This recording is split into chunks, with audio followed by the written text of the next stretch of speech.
Okay, it's 1:30, so we are going to resume the meeting, and we are still on. Do we need to call roll? We do not, but if Ms. Prado wouldn't mind turning on her camera so we know that she's present. Ms. Prado?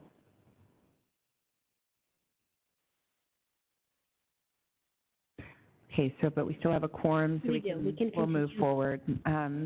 Okay, so we are still on. Oh, there she is. Hello. Okay, we're going to go back to agenda item 5, and we are on C, recommendation on proposed guidelines for veterinarian discussion and recommendation of cannabis within the veterinary client-patient relationship. Take it away. Thank you.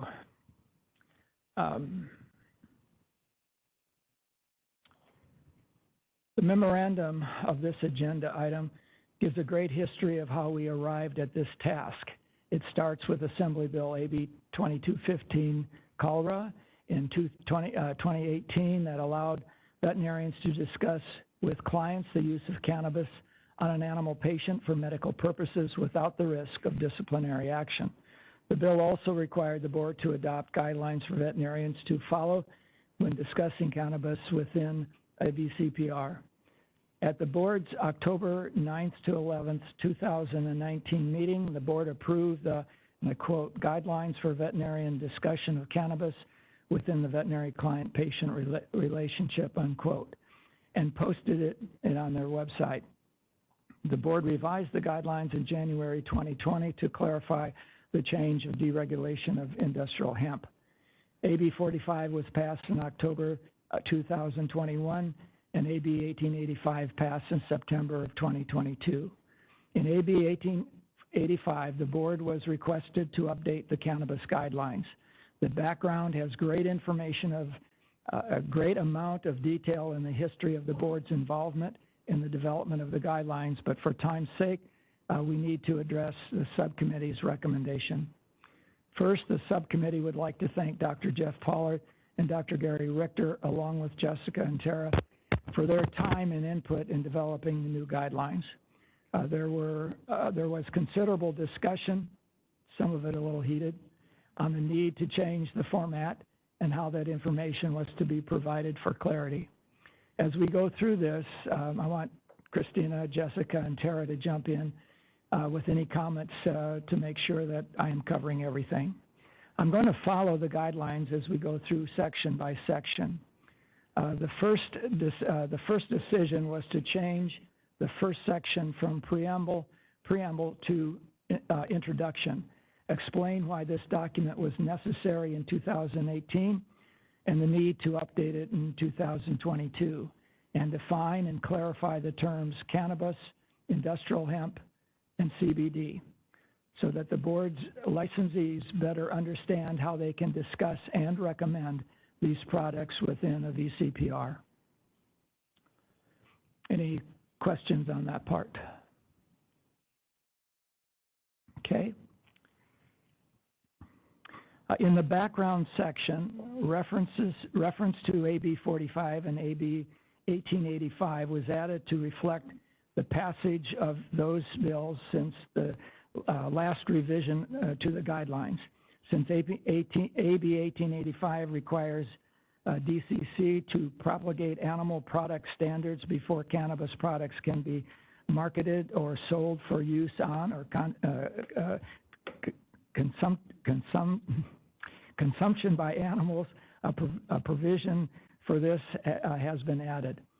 The revisions also make other technical revisions to reflect the amendments to the law in AB 1885. Any questions on that section? Okay.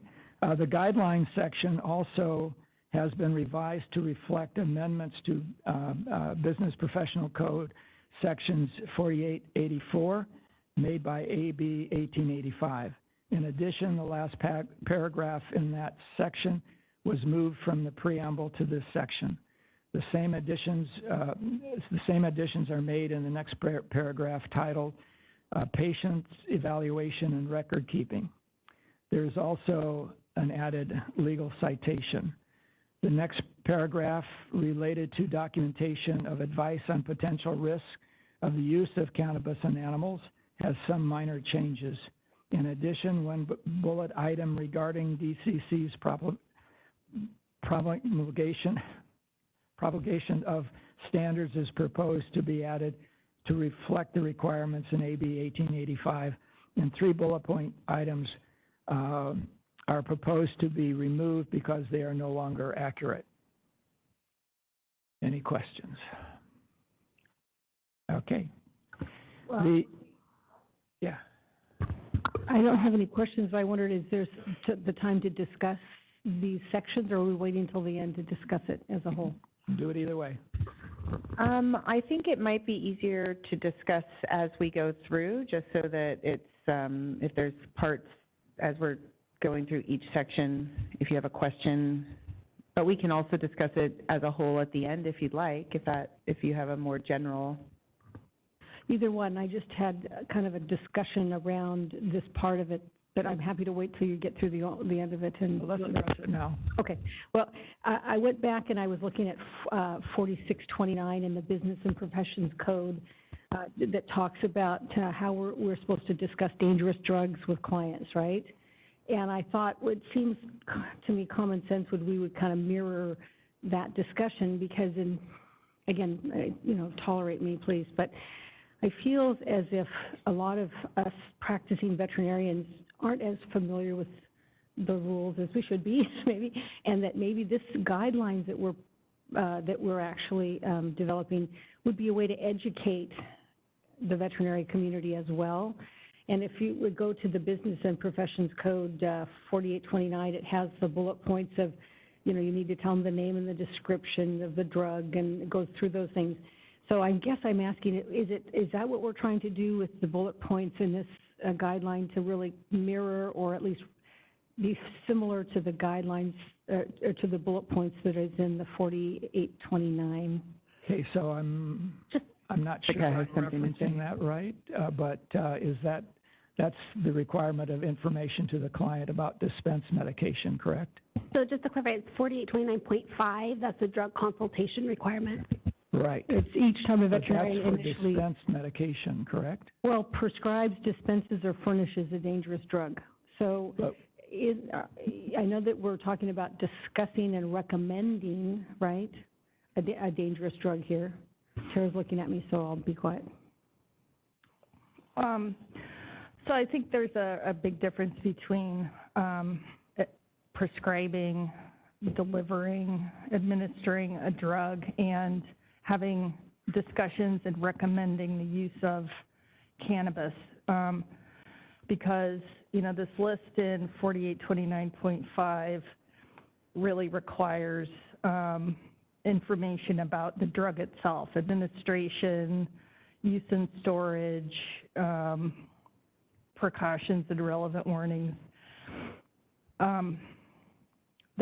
Veterinarians are already required to do that. So, but with cannabis, they can't prescribe, a veterinarian can't administer, prescribe, deliver. They can only recommend the use of cannabis. So this list necessarily has to be different than 4829.5, because this advises clients about this particular substance and the particularities of it, because it's regulated very specifically under federal law, it's regulated under California law. It's now going to be regulated in a particular way under the Department of Cannabis Control. So we've created this list of items that should be discussed with a client and then potentially documented. And I really do understand that. I guess what I'm trying to do, and this may be wrong, is I'm trying to be a little more proactive, because I really think we're going down a road where in the future we're going to be prescribing these drugs. I think that's where our society is headed, and I think in a few years, as you know, they're going to actually pay attention to what's in these drugs for sale and that sort of thing. So I guess what I was saying, and I don't think there's anything necessarily that's too out of whack with what is in 4829.5, thank you. But I just thought it would be interesting to compare those two and to see if maybe there were any areas that could be a little more similar, so that when we do end up down the road and maybe end up having to redo this or, look at this, it would be a little more uniform. I don't know, and maybe I'm just one person, and as I looked at it and went back to 4829.5, I thought, wow, it seems like we could maybe make them a little more congruous for down the road. So, but maybe I'm way ahead of we don't need to worry about that. I think there is room to include a bullet point on what the recommendation was, like if there's a specific dosage being recommended for use on the animal. I don't really see that on this list. Things of that nature, we wouldn't really, there's many different kinds of cannabis, there are different brands. So on some level, we can't get too specific because the client is not getting the drug from the veterinarian. So yeah, perhaps, there should be documentation of the dosage that was recommended. But for the other items in that list, I don't know that we can really include them here. Well, actually, I feel like the guidelines have kind of loosely based these recommendations on 4829, like any special directions for proper use and storage, or any adverse effects associated with the use of the drug. It talks about actions to be taken in the event of missing a dose. I mean, there's kind of some things that we talk about in the guidelines that are already here in this, and so I just wanted to mention that, I guess, because I feel like at some point down the road we may have to be redoing this. Well, that actually did not come to mind, because I always felt that the section you're referring to is on dispensed medication. For example, if we're using medication within the hospital, that section of statute does not apply. So in my mind, it only applies where we're dispensing medication. I might be wrong on that, but yeah, I think that what you're saying, it makes sense, but also what Dr. Nolan is saying makes a lot of sense, in that if we are trying to make these more uniform, since at some point we are going to be dispensing it,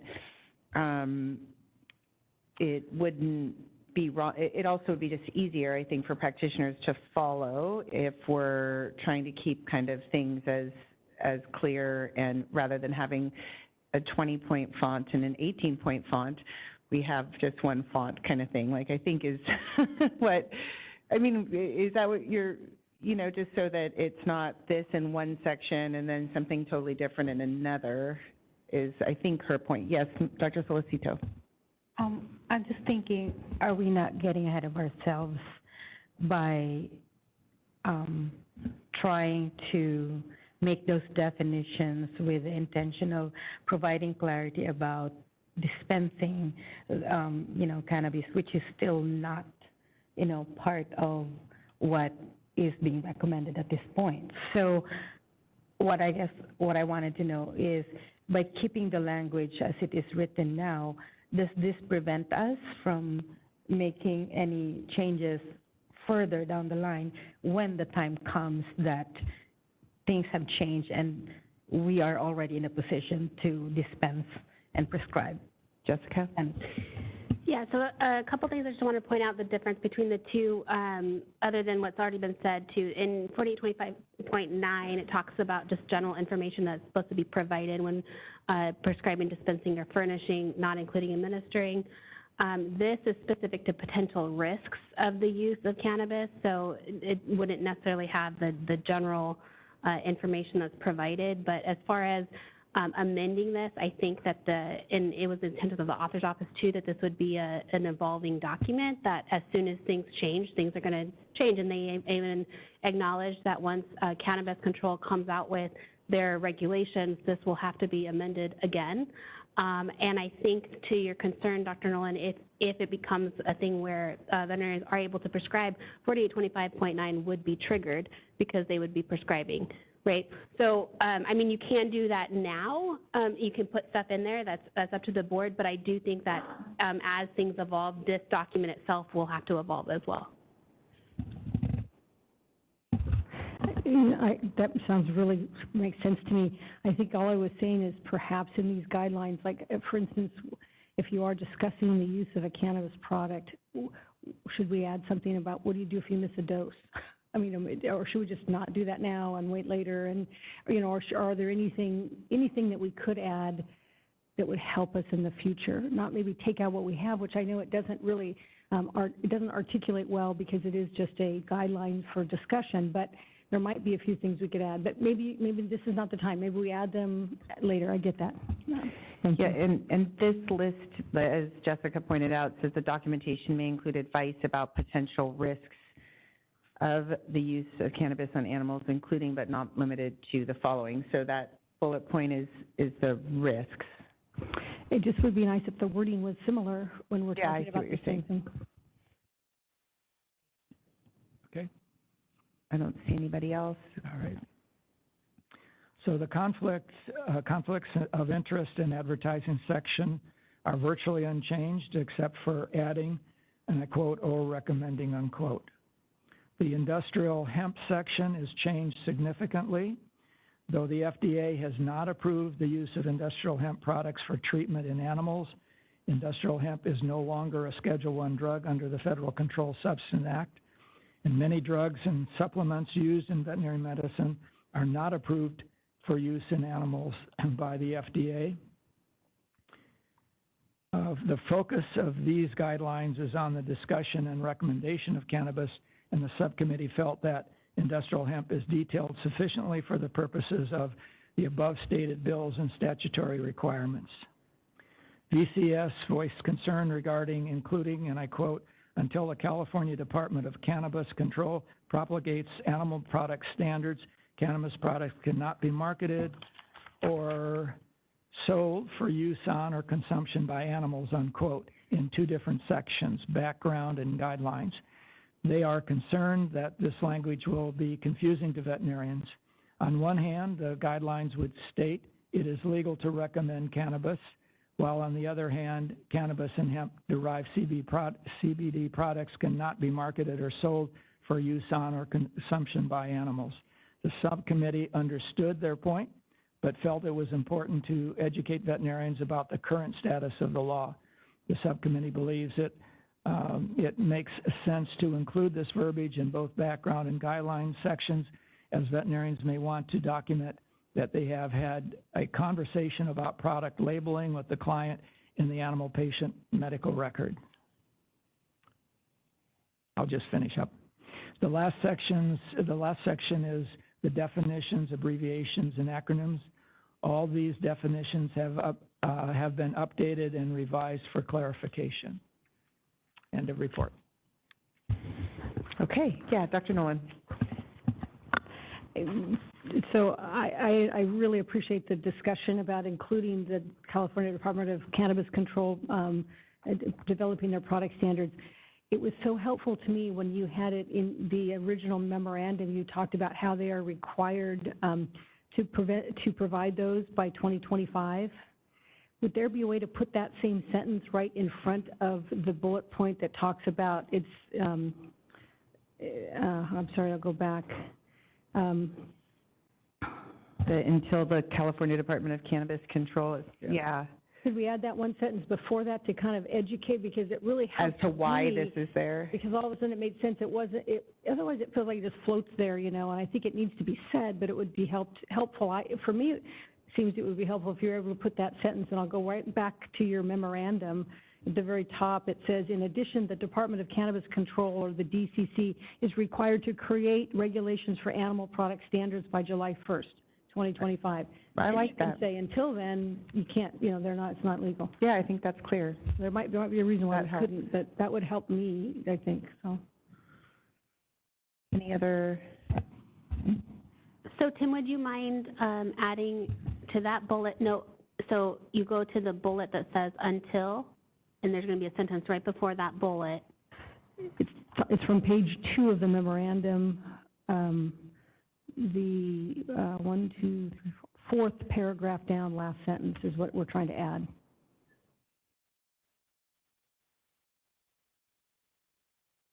So it's going to be in the same bullet that where it says until the California Department of Cannabis Control. Right before that sentence, you're going to add that sentence. Are we contemplating including that on page 6 in the background? I think we should. I think we would go into both. Okay.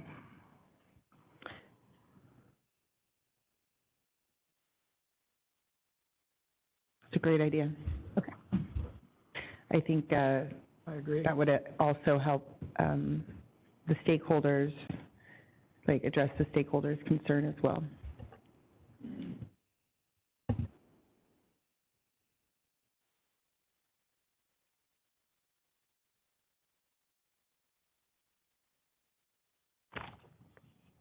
And then, Tim, can you remove in addition, start it with the department?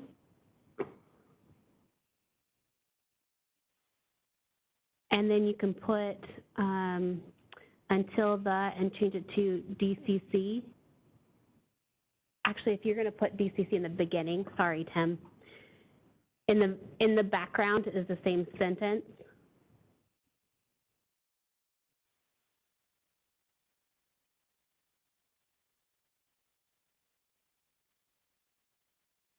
You want to?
Do you want those as 2 separate bullet points, or? Okay.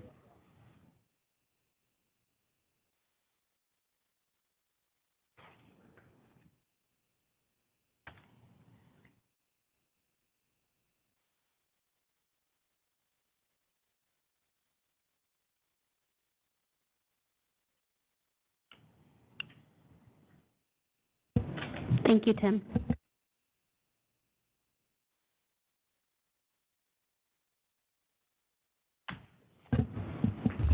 How does that look, Dr. Nolan? Great. Okay. Any other discussion?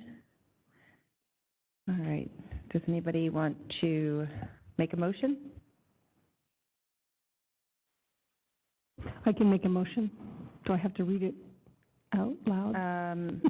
Yeah, it's on page 4. Okay, of the memorandum. Okay. I would like to make a motion to adopt the proposed guidelines for veterinarian discussion and recommendation of cannabis within the veterinarian client-patient relationship as amended, and post them on the board's website. I'll second that. Okay. Public comment, or I'm sorry, any more discussion from the board? Public comment. Hello?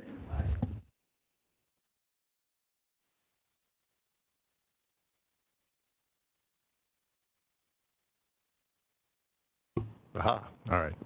Dan Baxter, CVMA. I just, in doing my own little proofreading, on attachment number 1, page 9, the definition for industrial hemp and hemp, 4th line down, it says plan, it should say plant.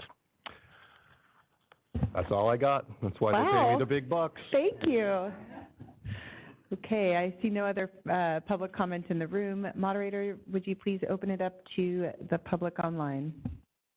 Thank you, Madam President. I've opened up the Q&A. If any member of the public would like to comment, please type comment using the field in the lower right-hand corner of your screen and submit it to all panelists, or simply raise your hand. And I do see Tim Hsu with his hand up. So Tim, you should be able to unmute yourself. Before we open it up, Can you hear me okay? One second. So before we do that, can I just get confirmation from Dr. Nolan and Dr. Bradbury that you accept that you did make that amendment to the motion? Yes, I said it as amended in my motion. Correct, but he just added change plan to plant. Oh, I'm sorry, yes. So- We can take Dan's plan to plant also, and I will Yes. accept Okay, that. now we can continue. Thank you. Go ahead, moderator. Thank you. All right, Tim Hsu, go ahead. Thank you. Can you hear me okay? Yes. Yes. Perfect. Thank you so much. Good afternoon, esteemed members of the Veterinary Medical Board. My name is Dr. Tim Hsu, and I'm the founder of the Pet Cannabis Coalition. The Pet Cannabis Coalition led the efforts to pass AB 1885, and would like to share our recommendations for the regulatory process for this bill. Research shows that cannabis can alleviate symptoms in pets dealing with pain, anxiety, inflammation, nausea, seizures, and cancer. The regulatory process for AB 1885 is an important final step in getting pet cannabis right in California. As primary components of this legislation, we understand the importance of considering the perspectives of key stakeholders, including those in veterinary medicine. As such, we recommend the following in regards to the implementation and regulatory process of AB 1885. First, we urge that the limit of THC in cannabis products intended for animal consumption follow the limits placed on THC in cannabis products for humans. According to scientific research, along with our 8 years of experience in this field and working with various species and multiple veterinarians around the world, THC possesses medical properties, and imposing stricter limitations on its availability will result in increased costs for pet owners whose pets benefit from the anti-cancer and pain-relieving properties of THC. Pets vary in size, and THC limits on pet cannabis products could reduce the therapeutic value of cannabis products for large pets, such as 200-pound Irish Wolfhounds. Second, we advise against requiring veterinarians to have any additional training to recommend cannabis because only veterinarians and the VMB should decide what education is part of a DVM. Lastly, we recommend that the VMB consult with the California Veterinary Medical Association on the implementation of AB 1885. The CVMA is a trusted organization in the field of veterinary medicine, and their expertise should be utilized to ensure the successful implementation of this legislation. We and our colleagues around the world have seen remarkable benefits in utilizing cannabis in numerous veterinary species, and yet so much more remains to be discovered about cannabis and the endocannabinoid system. These are truly exciting times for veterinary medicine, and we believe that these recommendations will help ensure the safety and well-being of animals benefiting from cannabis products, while also protecting the interest of veterinarians and the veterinary medical industry. Thank you. Yeah. All right, this is the moderator. I see no further requests for comment. Shall I close the Q&A panel? Yes, please. Okay. Okay. Any further discussion? Great, let's take a vote. Dr. Solocito? Yes. Ms. Bullard? Aye. Dr. Grant? Yes. Ms. Laredo? Yes. Dr. Nolan? Aye. Ms. Prado? Yes. Ms. Berber? Yes. Dr. Bradbury? Yes. Motion carries. Great. Okay, Ms. Schufelt. All right, so this would be agenda item 5D. I do apologize that I kind of skipped over A, the overview, and was planning to do that after we discussed this part, so we're getting there. Thank you for all of your time and looking at that. So the next item that we discussed yesterday at the MDC meeting was regarding the RVT education program. And so I hope that you all have had the opportunity to review the materials regarding the background and history of this agenda item. Over the past few years, the RVT Education Subcommittee of the MDC has been researching the veterinary technician program approval process in our state. As you know, it is in our current statutes that the VMB is required to approve all RVT schools in the state, as well as renew those approvals every 2 years. As part of our research, the subcommittee looked into what other accrediting bodies exist and compared the accrediting body requirements and ongoing oversight to ensure there would be no loss of consumer protection if the board were not involved in the approval of the RVT schools.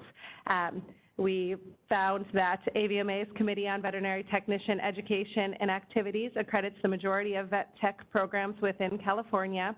And then the Bureau of Private Post-Secondary Education also approves veterinary technician schools for private colleges, and that the Accrediting Commission for Community and Junior Colleges also accredits veterinary technician education programs. And so the subcommittee has met with members of these accrediting agencies and had presentations multiple times over the past few years at the MDC for the subcommittee and here at the board. And as summary of the subcommittee's findings, we found that there are 24 AVMA accredited schools and 53 BPPE approved schools in California. There has only ever been one California RVT approved school, initially accredited back in 1995, which was renewed a few times, but no schools have been approved since 2017. In March, the subcommittee and executive officer had a stakeholders meeting attended by over 50 people where their work was explained and the opportunity for questions was available. At this meeting, there was overwhelming support shown for removing the board's mandate to approve RVT schools, especially since it hasn't been done as of now. So also when going through all of this, it was noted by board staff that we did have an issue related to out-of-state RVT applicants, that there is 3 education pathways for RVTs in our Business and Professions Code, and that out-of-state applicants can actually apply for licensure with the clinical experience alone and their license in the other state. So that was also put forward in this package that we're bringing to you. So yesterday at our MDC meeting, we discussed all of this as well as the ability of RVT students to handle and give controlled drugs and perform compounding procedures while they are students. And after this discussion, it was decided to amend our original recommendations to include the term immediate supervision for those tasks. After public comment, we also added some language to make it clear that the VMB has the authority to reach out to other states to verify licensure, similar to what is done for veterinary applicants. And so there is an updated proposal which Jessica sent to you guys yesterday that does go over all of this in more detail. So figured we could look at the language of that and answer any questions kind of as we go. Yeah, the one with that's the new one with red language on it, perfect. So our original ask is to amend sections 4841.1, 4841.4, 4841.5, and 4842, and repeal sections 4842.1 and 4843 of Article 2.5 of Chapter 11, Division 2 of the Business and Professions Code as follows. So for 48 to 1.1, we did add the language in the red underline here, again defining for students only to be able to administer controlled substances and perform drug compounding under immediate supervision of a registered veterinary technician or California licensed veterinarian, and then decided on the definition of that to be, for purposes of this section, immediate supervision means supervision by a person who is within audible and visual range of both the animal patient and the person being supervised. So that was something we discussed a while yesterday. Any questions on that? Kara? I'd just like to add that Business and Professions Code Section 4826.5 is the statute authorizing drug compounding by veterinarians and RVTs. That statute will need to be amended as well. Since that was not agendized for discussion at the MDC meeting yesterday, we would have to agendize potential amendments to that section to correspond with the proposed amendments in 4841.1, but we'll have to do that at a later date, but that's also would be part of these changes.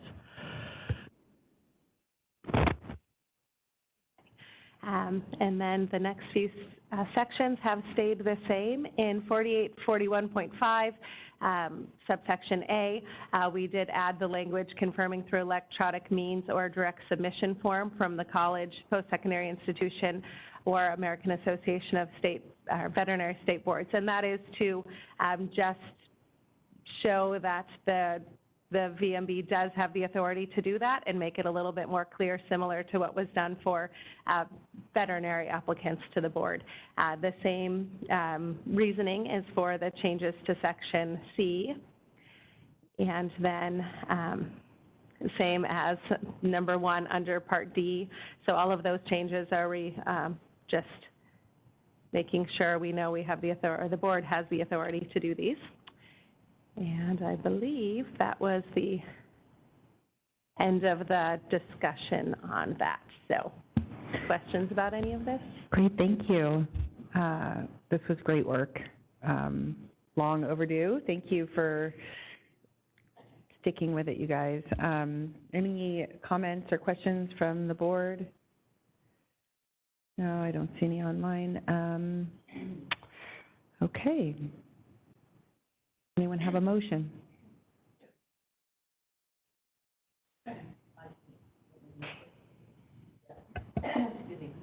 like to move to Page 6. Yeah, got it, but I want to approve the legislative proposal to amend 4841.1, 41.5, 48.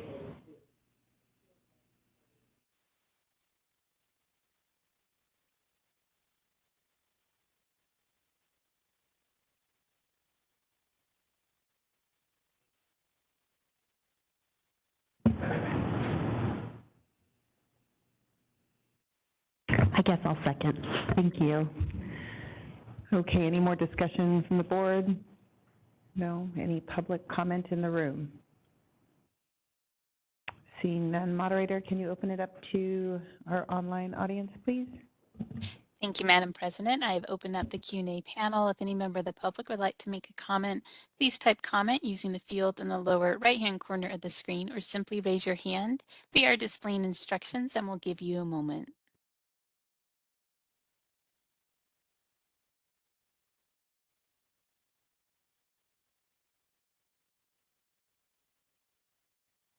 All right, I see no request for comment. Shall I close the Q&A panel?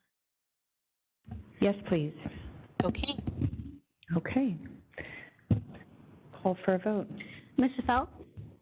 Oh, I'm so sorry. That doesn't. Well, I was on the wrong list. Just kidding. You want to vote for that? Dr. Solcito? Yes. Ms. Buller?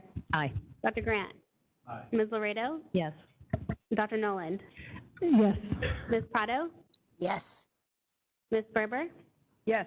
Dr. Bradbury? Yes. Motion carries. Fantastic. Okay, so now it's the updates. Yeah, thank you very much. So other than those 3 very important things, we've just worked your way through. We did also get updates yesterday from our complaint process audit subcommittee, Dr. Bradbury and Sequoia, and they did report that they had a quarterly training and was very successful, allowing mentorship opportunities between our older and newer subject matter experts. The subject matter experts were also received positive feedback from the Deputy Attorney General's office, and that was good for them to have. We did also talk about the big loss of Dr. Lane Johnson as part of this. All of the work he did for this group is, very appreciated.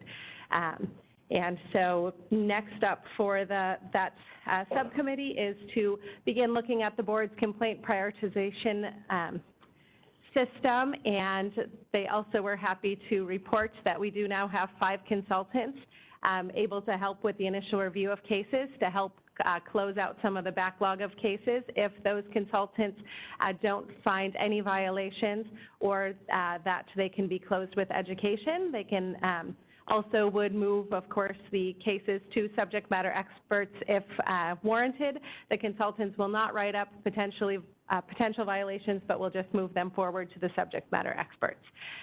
So that was good news. We did also get updated on Animal Blood Bank Subcommittee that Drs. Bradbury and Fowler met with CDFA and Dr. Brady, and also that CVMA has had webinars with CDFA and planning more to and we discussed the potential for making some FAQs regarding animal blood banks. We also were briefly updated from our Equine Practice Subcommittee and our Medical Records Keeping Subcommittee. So from there, we would like to thank Jennifer for all of her service for 9 years to the MDC as well. So thank you for all of your hard work and mentorship and all of those things along the way. We will definitely miss you. We are looking forward to hopefully gaining a new public member and a new veterinarian member prior to our next meeting. Our meetings that we have scheduled will be Tuesday, July 18th and Tuesday, October 17th. At those meetings, our agenda items will be to continue to have reports and updates from our subcommittees, our inspection subcommittee, complaint process audit subcommittee, equine practice subcommittee, shelter ruling, rulemaking, medical record keeping, and also looking into potential alternate pathways for RVTs as tasks from the board in January. And looks like maybe our RVT education subcommittee and alternate premise subcommittees are complete for a while. So, and anything else that you guys pass on to us from here? Thank you. Great, thank you. There's a couple other things that I forgot to mention yesterday. The MDC is still on for the shelter regulations. We'll have to do the restructure similar to what we had to do for alternate premises because we have the same concerns. The spectrum of care article FAQs, and you already mentioned the animal blood bank FAQs. All right. Any questions? Comments? Okay, great. Any public comment? Seeing none in the room. Moderator, can you open it up to the public online, please? Thank you, Madam President. I've opened up the Q&A panel. If any member of the public would like to comment, please type comment using the field in the lower right-hand corner of your screen or simply raise your hand. We will give you a moment.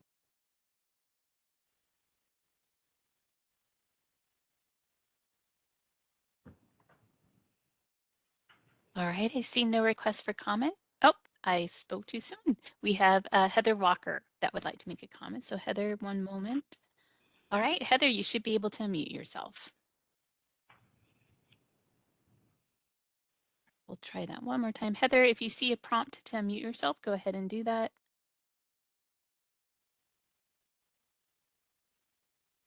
All right, so I'm not sure if she's having technical difficulties. She did type a question in the Q&A panel. Would you like me to read it?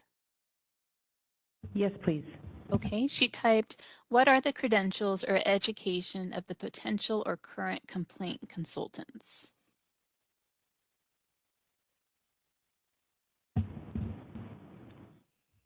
Okay, Jessica.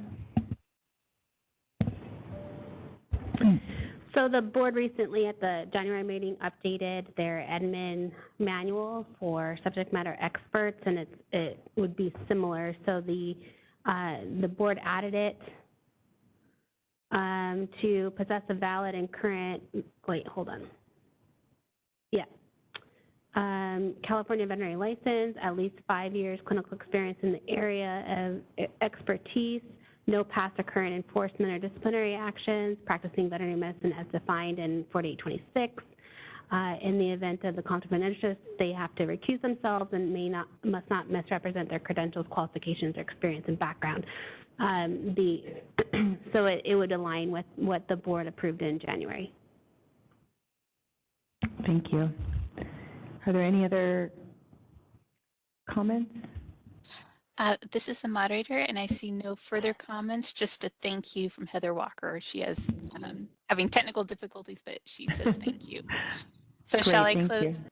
Shall I close the Q&A panel? Yes, please. Okay. Okay, thank you very much. Okay, we are going to be moving on to interview, discussion, and possible appointment to fill the vacant MDC public member position. And we only have one applicant, yes.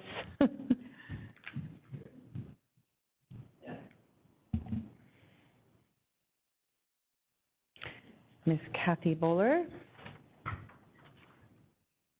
I'm just trying to introduce her.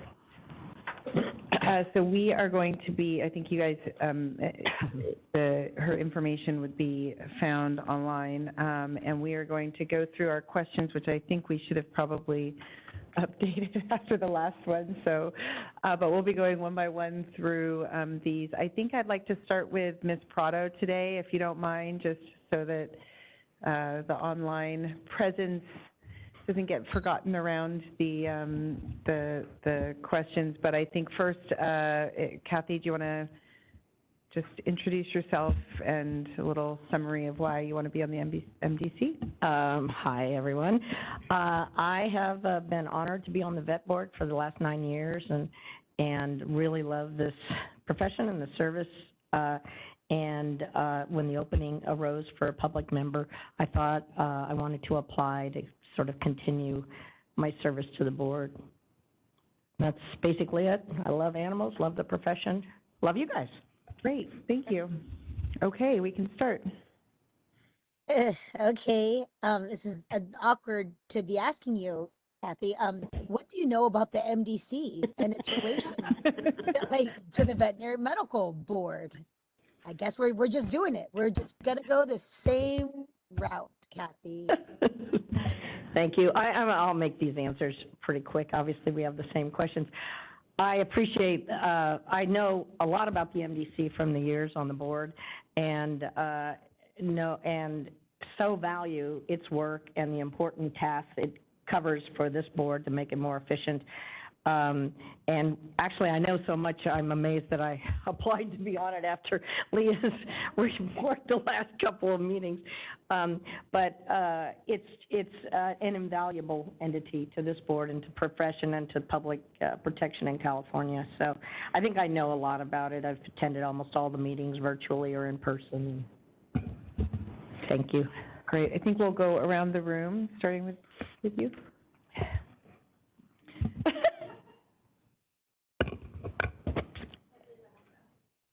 Are you familiar with the functions of a licensing board committee and the laws governing veterinary medicine in California, and can you provide some examples?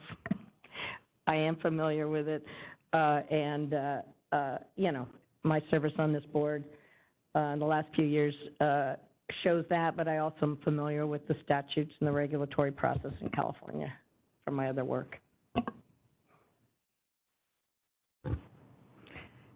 Thank you for being interested in continuing to work. I love it. How much time can you commit to the MDC? Are you aware of the amount of time being spent by MDC members to fulfill their roles? I am aware of it, and I'm also aware of that it's a small committee, just like this board is, and it's imperative for every board member to carry their weight, and I don't take that lightly, and understand that the subcommittee work of these committees is really crucial, and yes, I do have the time, and I am happy to put it in. So if you answered yes, I am going to ask you, how much time would you say a member commits to the MDC for all their collaborations, research projects, meetings, et cetera? Honestly, I don't know. I'm sure it's dozens of hours a month, and obviously at certain times of year it's even more, but I'm happy to do it and look forward to the work. Thank you. Good afternoon, Kathy. I haven't had a chance to get to know you very well, but what makes you qualified to sit on this board, the Multidisciplinary Advisory Committee? Well, I know, I realize as a public member, my sort of assistance is more limited than the professional members of this board, particularly when we get into the specifics of the practice and the science of it. But I hope that my background as a major consumer of veterinary medicine, over 40 plus years, and my respect for the profession and really for our clients and the animals, I hope gives me a good foundation for working hard on this board. And I obviously can't do the same things a veterinarian can, but as a public member, I'll try my best and put as much time in as needed. Thank you. Next question. Recommendations made by the MDC are based on its consumer protection mandate and are not always popular with, I guess, the profession, you know. How do you think you will be able to handle making decisions based on the needs of consumers and their pets that may be unpopular? I think I don't think I have any problem, and I realize that some of the decisions not just are opposed by members of the profession, they're opposed by consumers as well sometimes, and I feel like looking at the full picture and doing the best for public protection and animals, I think is the best job you can do, and I have no problem taking a position that may be in somewhat opposition, but hopefully you can find consensus and collaborate. Well, I see here that I have failed as a president and did not design these questions for the public members, so I'm going to skip question 6, which is referring to a veterinarian, and I am going to move on to question 7. Do you have any particular issue that you would like to see the MDC address at this time?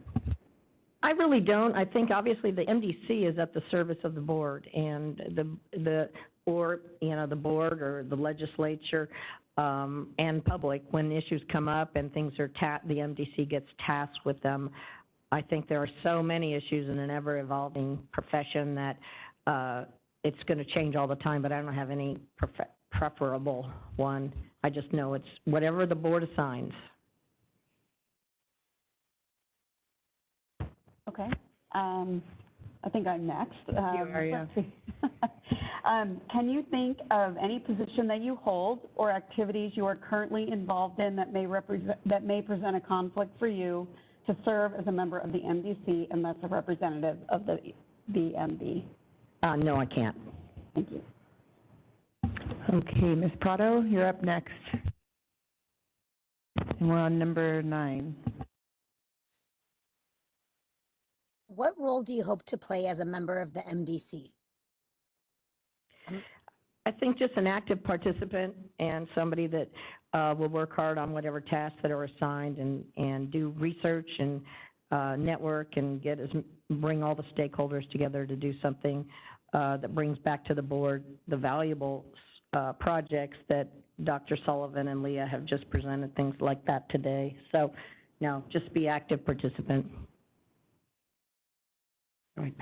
God, there's a lot of questions. We're not I didn't realize this. Ms. Bowler. Yes.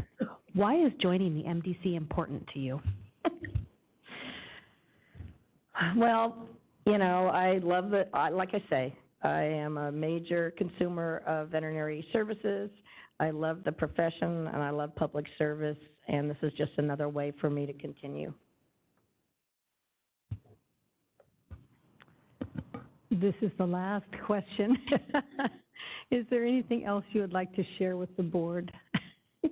No, I think that's it, except I really love working with you all and the staff. Great.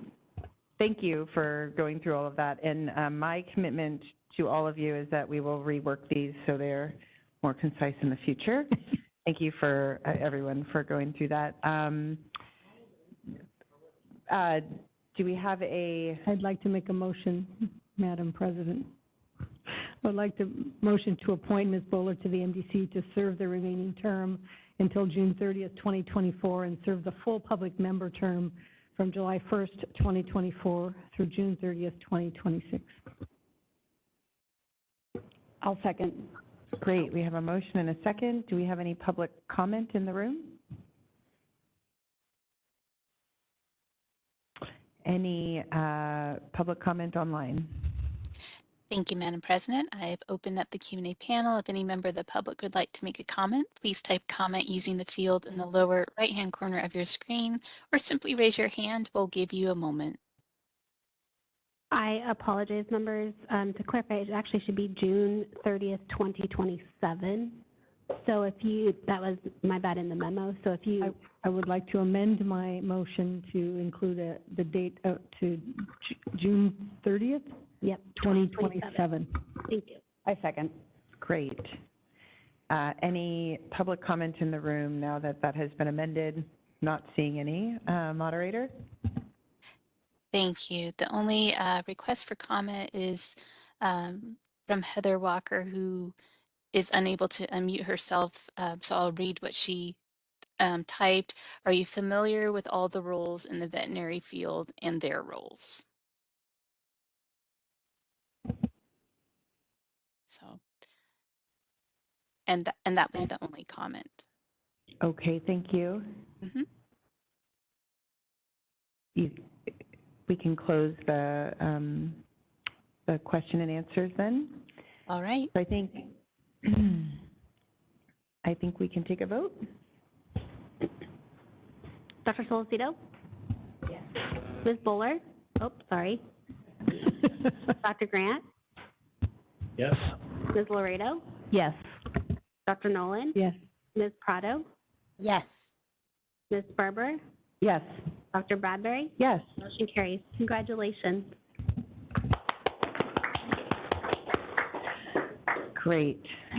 Okay, so now our Wellness Committee nominations. So we're going to move on to agenda item number 7, interviews, discussions, and possible appointments to fill vacant Wellness Evaluation Committee, veterinarian, and public member positions. And I thank you guys for sticking with us today. Did you want to go over this part of it, the beginning parts? Do you mind, or? Okay, I didn't know if we wanted to discuss this any further. I think we'll start with the veterinarian candidates, and we have 3. I'm just going to go down the list, which was alphabetical. So I think we'll start with Dr. Dibburn.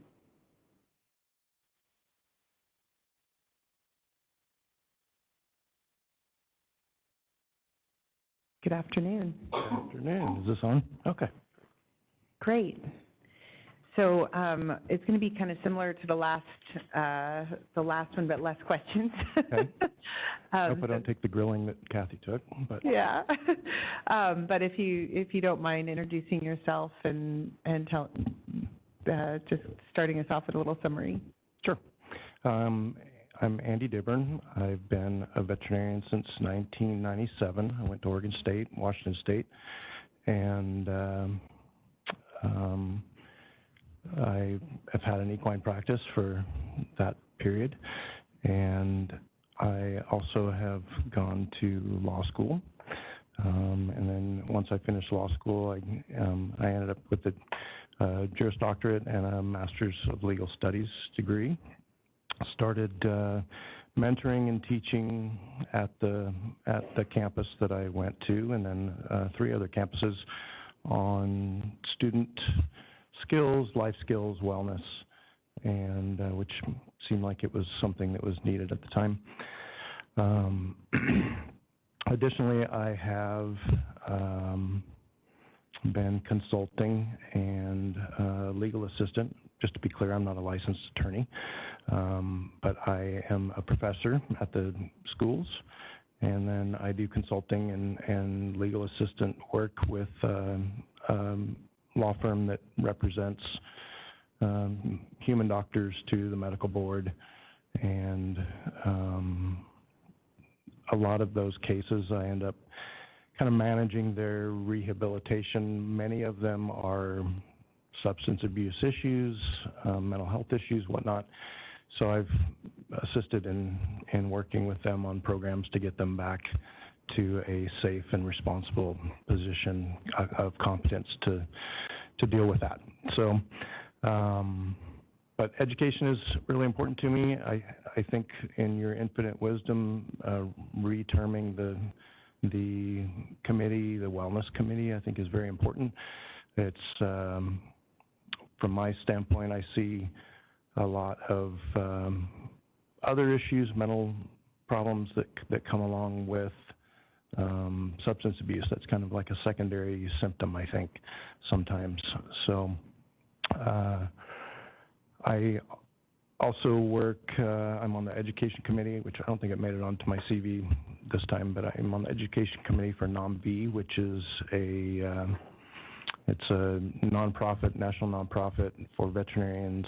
It's an advocacy against suicide among veterinarians. It's called Not One More Vet. And that's been a real important thing, I think. I think the statistics are 1 in 6 have considered suicide, and veterinarians are disproportionate and against the normal population for suicidal issues. So I think that's important. I'm starting to work with a group called Resilience in Healthcare. They mostly cater to human doctors in dealing with wellness issues. Just started working with Oregon State on doing some modules there. So I think we're moving more into trying to do that with student campuses, veterinary education institutions, to try and prepare them a little bit better for the stresses that come along with being a veterinarian. So that's my story a little bit. Great, thank you. I think Dr. Grant, we left off with you, so you can start this. There was a question. What is the value of moving this position to you personally? You've got a lot of things going on right now. Yeah, I like to stay busy, and I like the mission of the committee. I think that's my personal investment into it.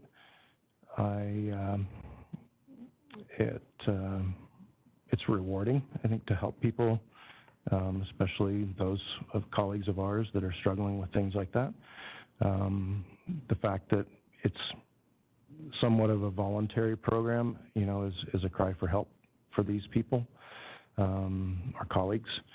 So that, to me, I've, always been involved in service type of formats through life, whether a club or whatnot, and this seems like another opportunity to do that. Will a tenured position? No, I don't.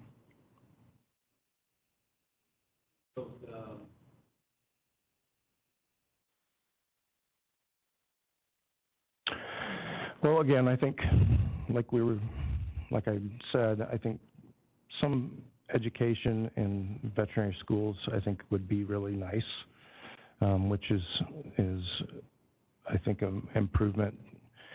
I think a lot of the curriculums, it kind of gets lost, some of the business side of things and some of the psychological side of things that people end up facing.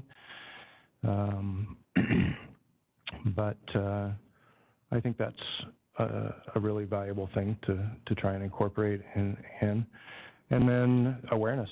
I think that the fact, like I said, that now it's a wellness committee gives a different approach to what the goals would be. So to try and improve somebody's life, maybe backtracking into the issues that maybe caused that in the first place. Great, Dr. Felicito?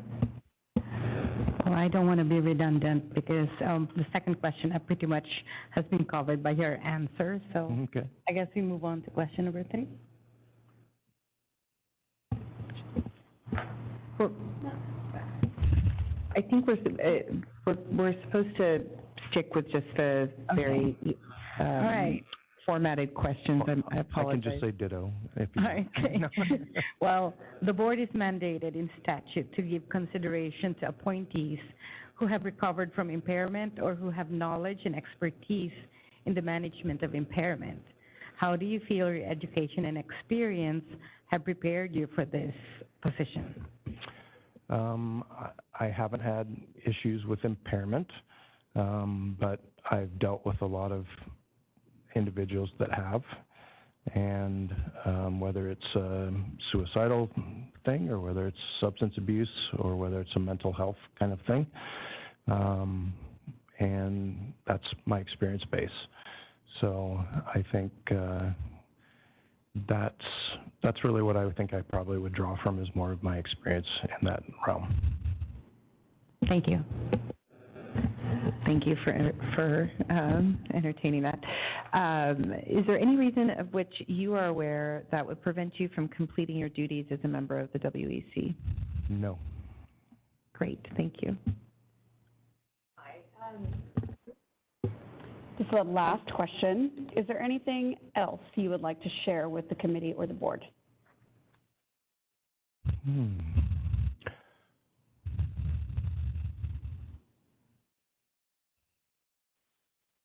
No, I don't think so.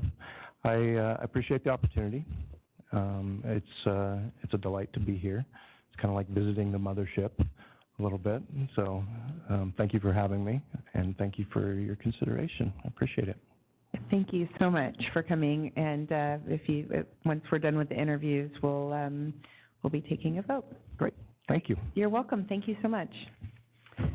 Okay, so next up is Dr. Drusi, online. And I'm sorry if I said your name wrong. Don't worry, I answer to anything. You're very muffled. Maybe get closer to the, is this any better? No, sorry.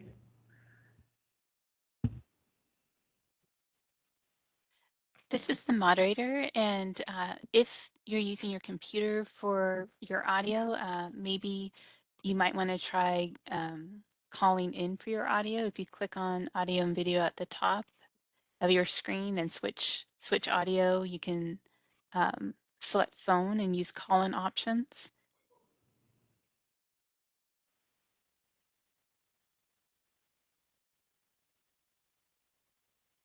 And then Alan, if that doesn't work. No audio settings?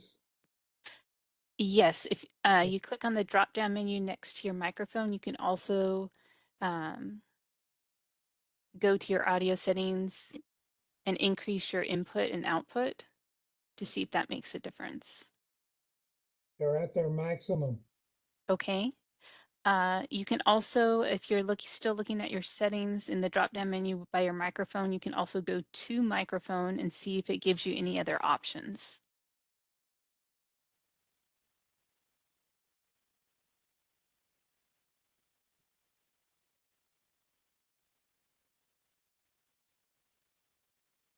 Is this any better? No. No, not really.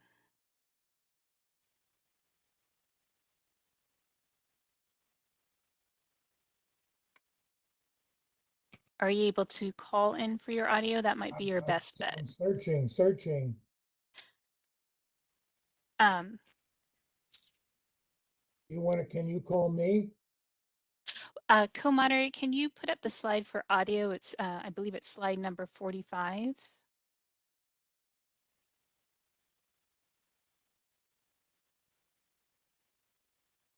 And Alan, are you able to see the PowerPoint screen? Yes. Okay, that is giving you directions on how to call in.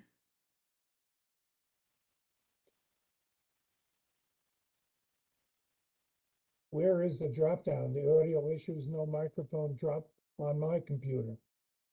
So on my computer, it's at the top of the screen, audio and video. If you click that, then you click on switch audio, and then you select the call in option. Oh, okay, now we've got it.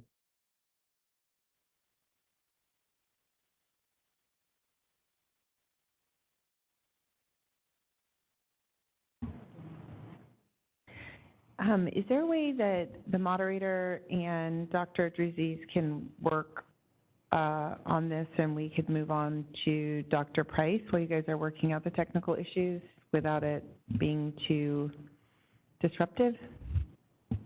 I don't know if is Dr. Price online as well?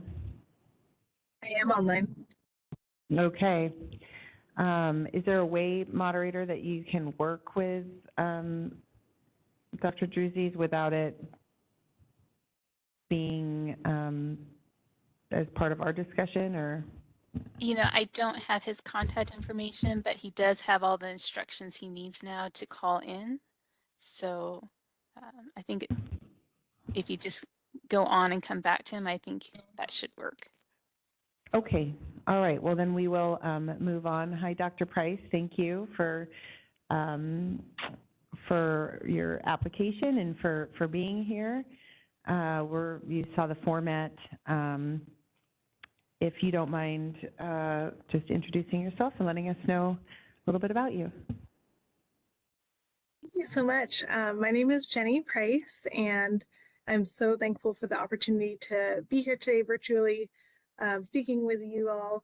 I apologize I'm not there in person. I'm lecturing at Washington State University today and tomorrow, and so I wasn't able to sneak over to Sacramento in the meantime. I graduated in 2010. I did my undergraduate in Eastern Washington at Whitworth University, and then my vet school was at the University of Edinburgh in Scotland. I initially was an equine veterinarian. I was very interested in our discussion earlier about the dearth of large animal veterinarians because it was very similar to my own story, but I started out in equine practice. I actually broke my back, and then due to that and a couple of other factors, moved into small animal emergency practice in 2014, and I've been in ER ever since. I was medical director of a 24-hour emergency clinic on the central coast of California near San Luis Obispo for many years, and then for the last year and a half, I've been regional operations director for Northern California, Washington, and Oregon with a small corporation called Companion Pet Partners. And I have always had an interest in the intersection of veterinary medicine and the people that are involved in veterinary medicine, and specifically the way that disenfranchised and struggling people sort of present themselves in the veterinary space, and the issues that come up due to that kind of the psychological, physical, and emotional stressors. And I also have a rich family history of significant addiction in both of my parents and my brother and sister. And so I have a special interest in substance use disorder, personally and professionally. And I saw the opportunity to be part of a group of people that's working really hard to uphold the difficult standards of, the ethics and legalities of having veterinarians and veterinary technicians who have substance abuse disorder, with the sort of human aspect of the fact that these are real people with real lives that we are impacting, and having the opportunity to help and maintain that integrity at the same time. So again, I'm very excited to be here today. Great, thank you. Ms. Prado, do you want to start with the questioning? Yes. What is the value of holding a WEC position to you personally? So there are a couple of things that are really valuable to it. One, I really like the opportunity to be involved with this group of people who are helping to, uphold the standards of integrity and clinical quality, while also helping to change lives for the better, give people second chances and opportunities to improve themselves. And I also really feel passionately about, just sort of regulatory positions and regulation in general, and the opportunity to be working with the board and helping to, just sort of be a voice for people within the veterinary community is really valuable to me.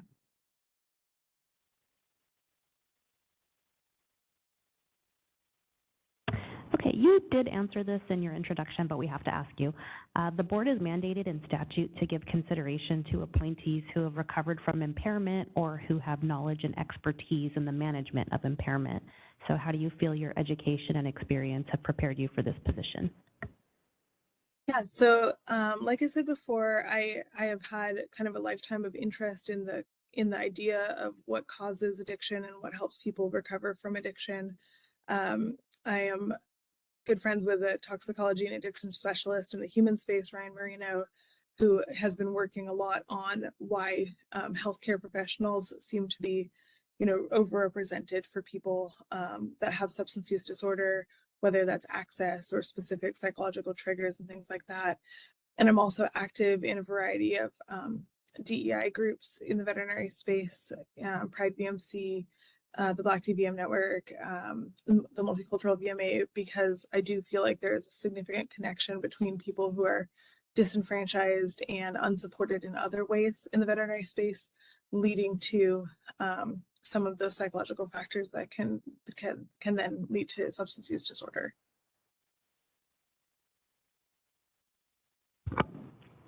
Great, thank you. The next question, is there any reason of which you are aware that would prevent you from completing your duties as a member of the WEC? No, in fact, I travel for work currently, and so spending time in meetings and in different areas for gathering and research and other opportunities like that would not be a hardship for me at all.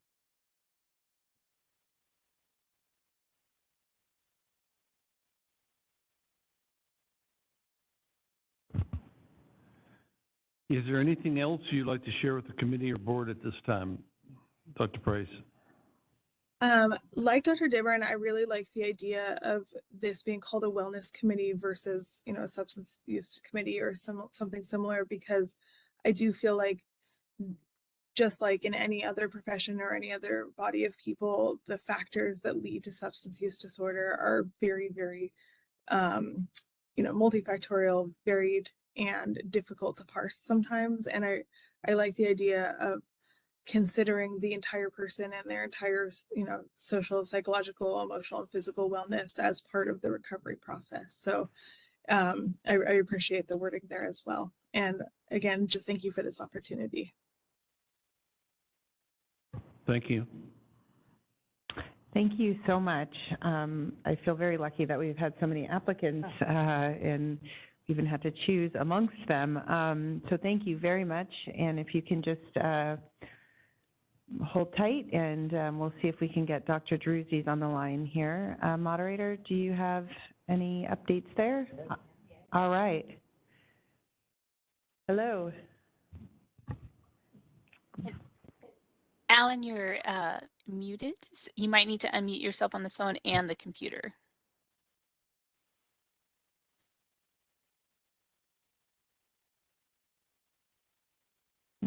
Dr. Druzes, can you hear us?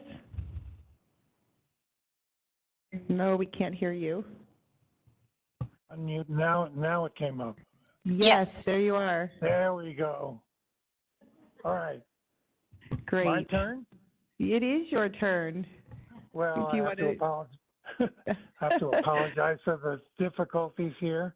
I'll try and keep things short, knowing that I've already taken up too much of your time, but I'd like to thank the board for considering me for reappointment to the Wellness Committee.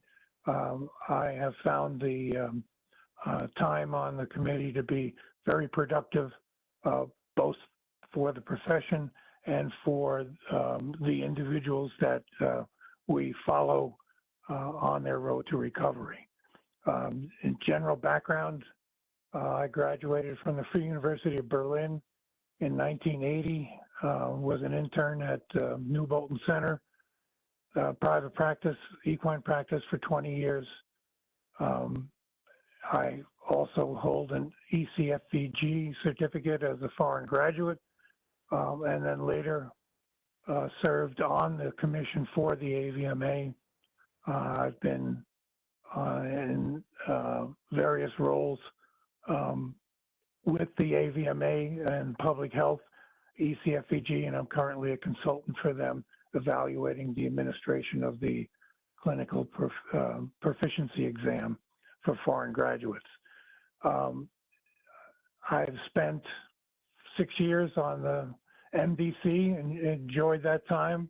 It was like old times watching you here today, discussing the important things that transpire.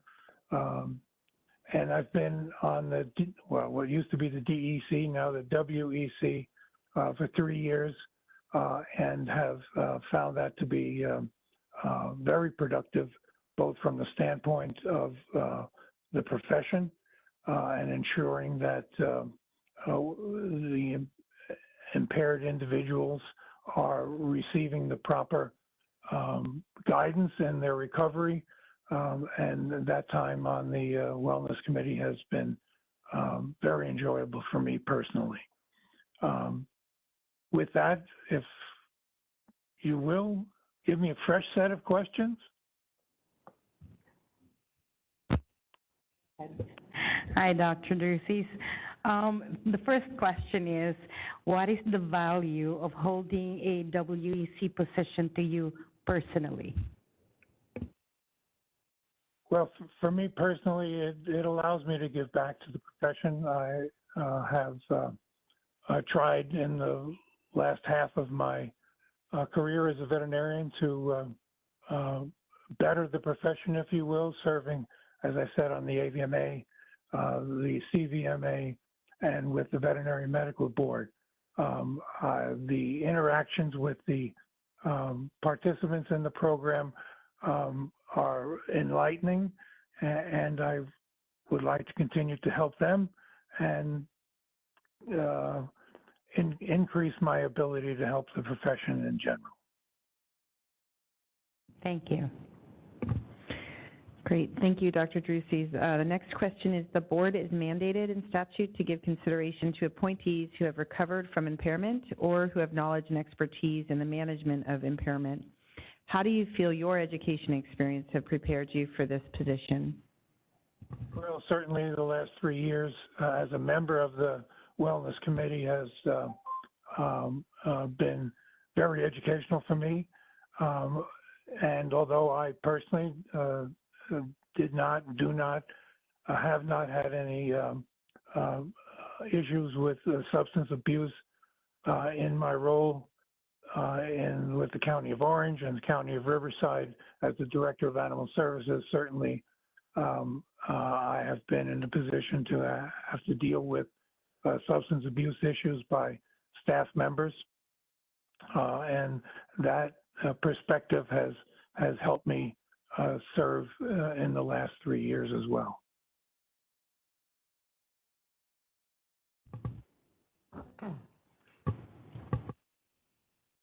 Yes. Is there any reason of which you are aware that would prevent you from completing your duties as a member of the WEC? I'm unaware of anything presently. Thank you. Oops. Hi, Dr. Druces. Is there anything else, this is the last question, by the way, is there anything else you would like to share with the committee or board? This is not a new question, though. Come on, guys. No, I just respectfully request reappointment and be happy to serve. Great. Thank you so much, and thank you for your service. It's been great having you. And with that, I think I'll open it up for discussion for the board members. I have a question, a procedural question. So we have 2 positions? Correct. So how would we vote? Do we cast 1 vote, 2 votes? Does somebody make a motion for multiple members? I just want clarity. So that's up to the board. You can nominate 1 at a time. You can make a motion to appoint 2, and the board take a vote on that. It's up to to the board. We have 2 veterinarian candidates and 2 public member candidates, so I would recommend doing veterinarians first and then public. So that's up to the board.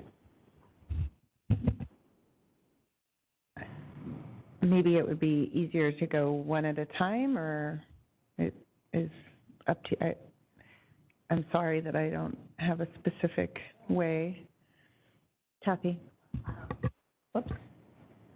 This is hard, always. It's always really hard, and particularly right now, we've got a wealth of great candidates. So that being said, and only 2 positions. So I'm not quite sure. I mean, I could nominate 2 people, but it's just I don't know how you want to approach it.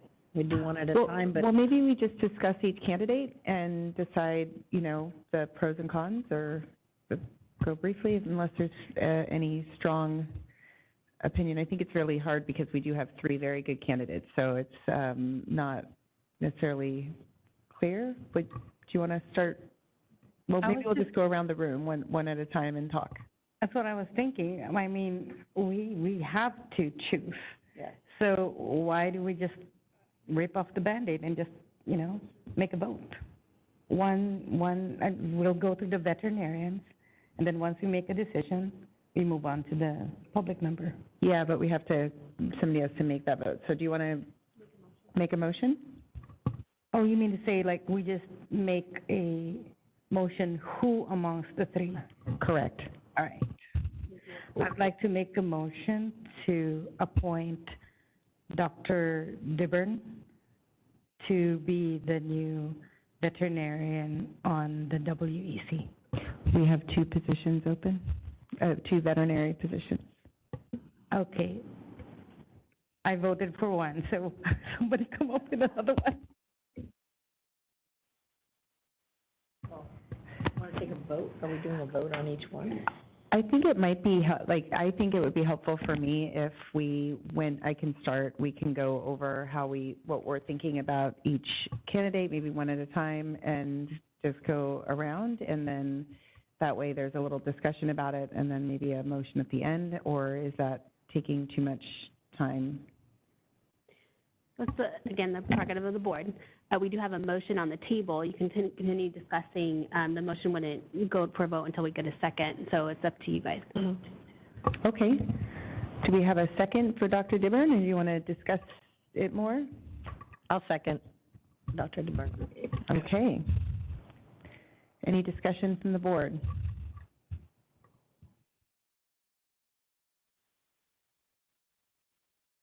Okay, well, I think we're all being very quiet because this is a very difficult decision. It is. I apologize, we're not supporting you, Madam President, but it's very hard to know. It's hard. I don't have a lot of negative things to say about any of these 3 candidates, so. Yeah, I don't think this is anything negative. I think it's more on the strengths of each candidate over one or over the other. I think Dr. Dibburn brings a lot to the table with his experience and working on the legal side of things and with people. For me, I think also, on the other hand, Dr. Price has a lot of personal experience and has done a lot of training as well. So I think they bring a little bit of a different experience to the position. And then Dr. Druzes is on there already, and having the institutional knowledge of how it works is very important as well. So I'm torn. I think I'm torn between the 3. I feel like, those would just be some of my thoughts. I guess if we don't have any other discussion from the board on that motion, I can have public comment. Nobody in the room, so anybody online, moderator, for public comment? Thank you, Madam President. I have opened up the Q&A panel. If any member of the public would like to comment, please type comment using the field in the lower right-hand corner of your screen or simply raise your hand. We are displaying instructions and we'll give you a moment.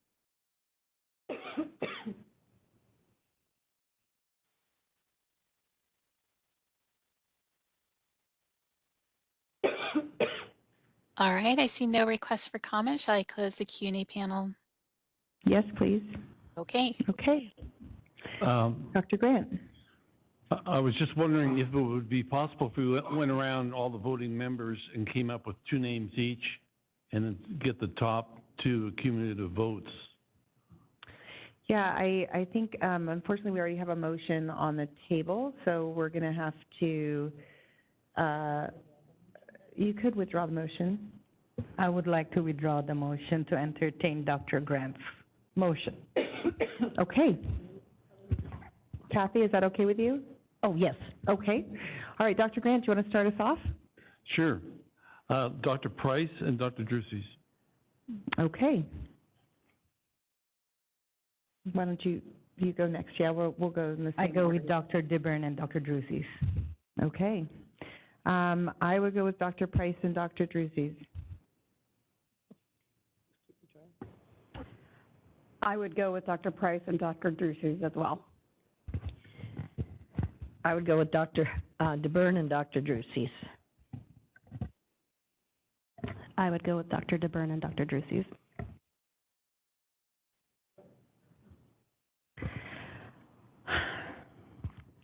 I would go with Dr. Druces and Dr. Price. Okay, did you take, And and Ms. Prado? Yes, and I would go with Dr. Price and Dr. Dibburn. Okay. No, I know, but can you tell us what the tallies were?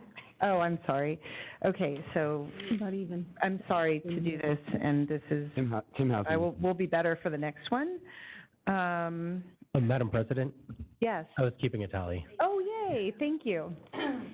Dibburn and Price, Drs. Dibburn and Price had the same number of votes, and Dr. Druces was unanimous. Great.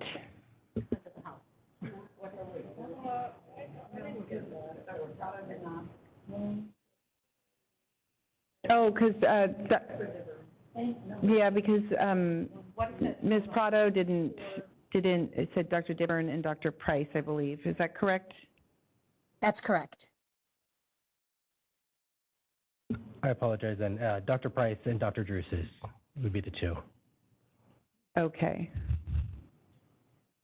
Okay.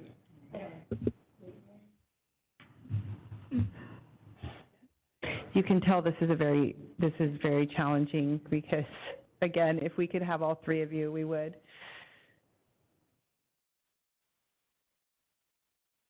Okay, just let's make sure we have this right. Dr. Grant, you said Dr. Price and Dr. Druces. Yes. And Dr. Solicito, you said Dr. Dibburn and Dr. Druces.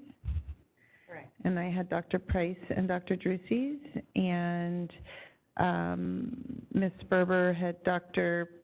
Price and Dr. Druces.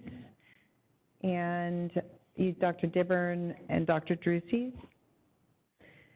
And Ms. Prado had Dr. Price and Dr. Dibburn.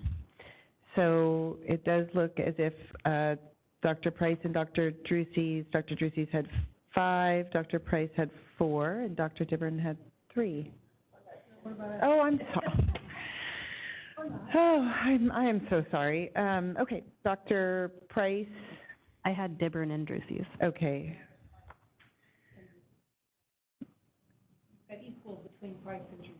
Okay. Price and Dibburn have equal number of supporters at this point. Price and Dibburn. I think Price has 1 more. Yeah.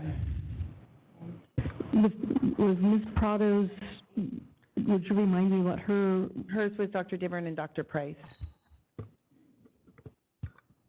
Okay, is that right? Is that right, Diana? That continues to be correct. Okay, thank you. Can I make a motion to reappoint Dr. Druces, and then we can maybe have discussion on the second? Yeah, I'll second I'd like that. to make a motion to reappoint Dr. Druces. I will second that. Okay. And I guess we will need public comment on that. Any public comment in the room? Moderator, would you open it up online, please? Thank you, Madam President. I've opened up the Q&A panel. If any member of the public would like to comment, please type comment using the field in the lower right-hand corner of your screen or simply raise your hand. We'll give you a moment.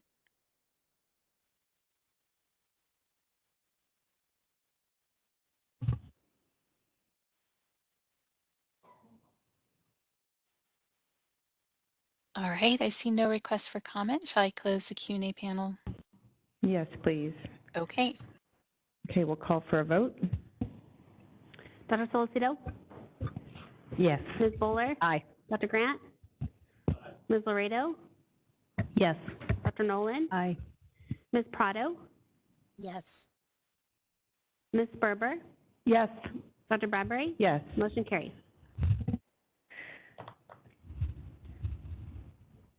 Yeah, so if we just want to make another motion? I was going to say, I don't know if we want discussion, but obviously we can't go wrong. We have fantastic candidates. I thought Dr. Dibburn, what caught my attention was the not one more vet. He has a lot of experience with what we're looking for. He has the legal and the medical experience, and I do recall we had chosen a new member 2 meetings ago. Dr. Price, also fantastic. I loved her use of the term, what did she say, a colorful family history. So she also has the correct experience. There is absolutely no way to go wrong with that.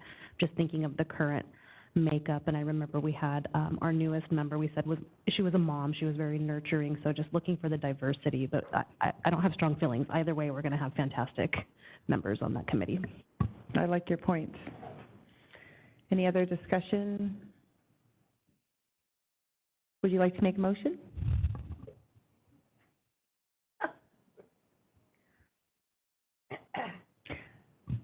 Did you want to make your motion again? Ask a question. Could you clarify what Ms. Laredo just said about the current makeup of the committee? I didn't quite catch all that. Our last committee member that we appointed was, I think had personal experience, but didn't have a lot of the institutional kind of organizational experience, and like she said, was a very nurturing individual. Not that Dr. Dibburn is not, but I think her point that how I took it is that it would really be kind of balanced to bring in somebody with this viewpoint and experience from some other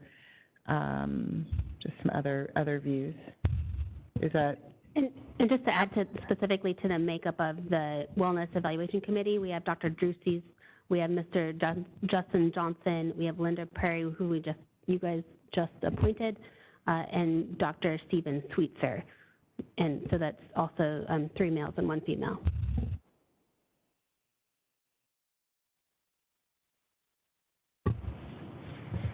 Okay.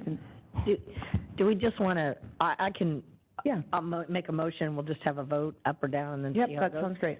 Okay, I'll move for Dr. Dibburn to be the new member. Okay. WEC, knowing I'll second. Dr. Price is excellent as well. Thank you. So we have a motion and a second. Any more discussion? Repeat the motion. We're moving to Dr. Dibburn in a positive. Correct. Let the board, he would become the second person. Correct. Thank you. You're welcome. It's not the Dominion voting machine, is it? Okay, any public comment? Moderator, can you please open that up? Thank you, Madam President. I'm opening up the Q&A panel. If any member of the public would like to comment, please type comment using the field in the lower right-hand corner of the screen, or simply raise your hand. We'll give you a moment.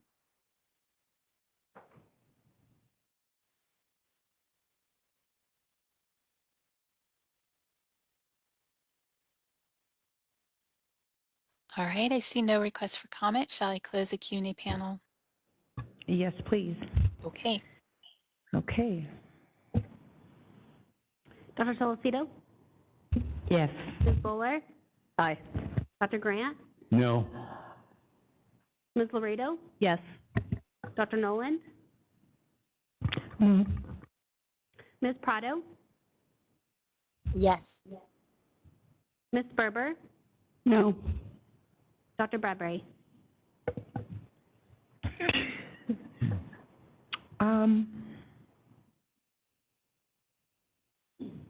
I'm going to say yes, and not anything against Dr. Price, of course. She's wonderful. So we have 5 voting yes, 3 voting no. Those motion carries. Congratulations, Dr. Dibburn. This is a little bit more disorganized than usual, so I apologize for that. But congratulations. Dr. Price, thank you so much. We really, obviously, this was difficult to choose between you two. So please, we'd love to see your application again in the future and continue your work. We really, it's really quite impressive what you're doing. Thank you so much.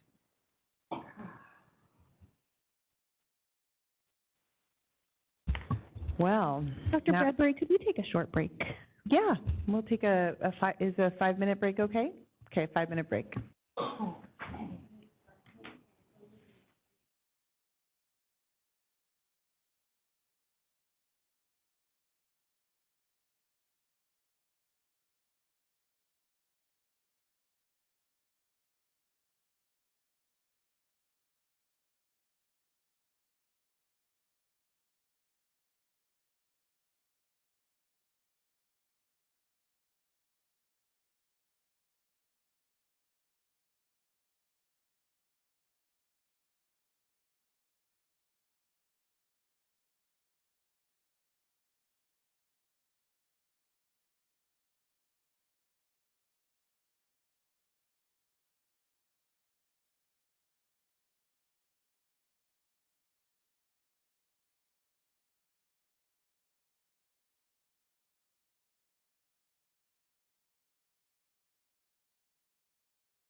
Dr. Nolan will be back. Oh, here she is. Okay. Before we move on to the next interviews, I just wanted to update people on the agenda and how we're going to be moving some of this to tomorrow. We are going to hear, I think the first, we're going to do the, after the agenda item number 7, the interviews for the Wellness Committee. We are going to move on to 8A1, and I don't know if we'll have time to go on to 2. Yeah, well, we may not have time to go on to 8A2, but in the interest of people who've come today to discuss 8A1, we want to make sure we get to that. And then we'll likely table the rest till tomorrow. So I just wanted to give everyone a heads up on the change. Okay, back to agenda item number 7. And this is for the public member candidates, and Ms. Catherine Mignon-Lawler was unable to stay for the day and has withdrawn her application. So we have Ms. L. Anzalone, I think is how you would say that, and Mr. Justin Johnson applying. So we'll start with Ms. Anzalone.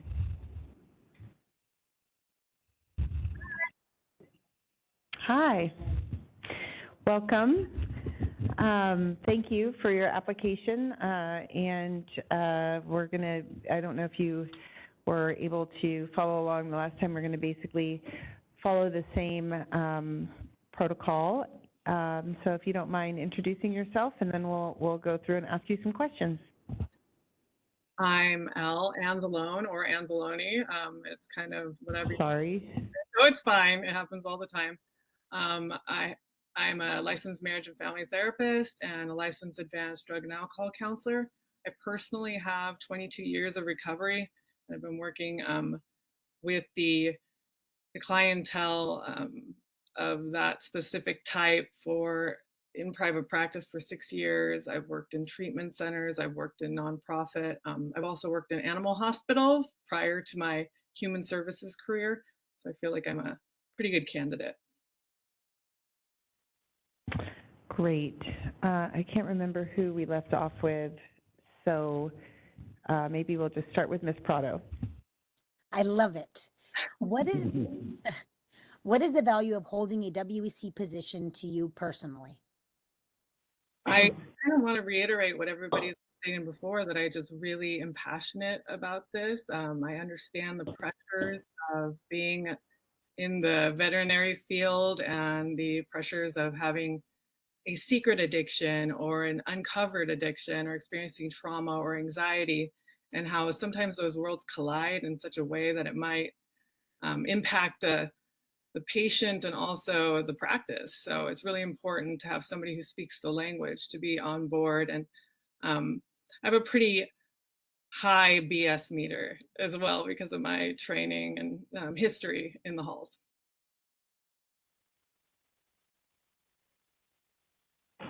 Okay, next question. The board is mandated in statute to give consideration to appointees who have recovered from impairment or who have knowledge and expertise in the management of impairment. So how do you feel your education and experience have prepared you for this?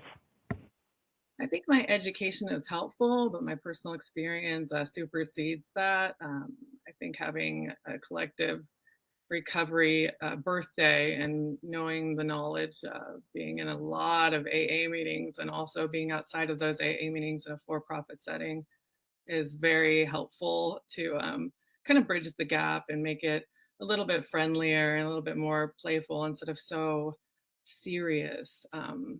My family has a history. Of course, a lot of this stuff is genetic, as we're now finding out, and I have my own family history personally. I think that just being in the population and speaking the language would be a really great advantage.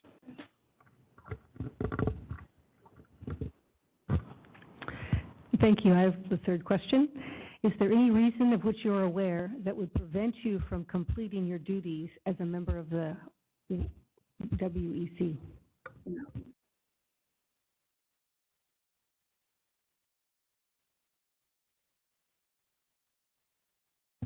I think she said no. Oh, I said no. I thought so. Okay, Dr. Grant? Is there anything else you'd like to share with the committee or board at this time? I think it's really incredible to watch all of these very impressive resumes come up here and fight for the needs and wants for people who may or may not be struggling with substance use, addictions, and alcoholism.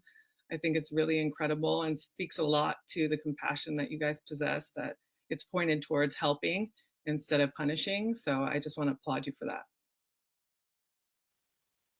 Thank you. Thank you so much. If you want to just hold tight, we're going to go ahead and interview Dr. Johnson. Thank you. Oh, I'm sorry, Mr. Johnson. Are you? Ah, there you are. Hi, Mr. Johnson. Thank you for staying. I'm so happy I did. Yeah.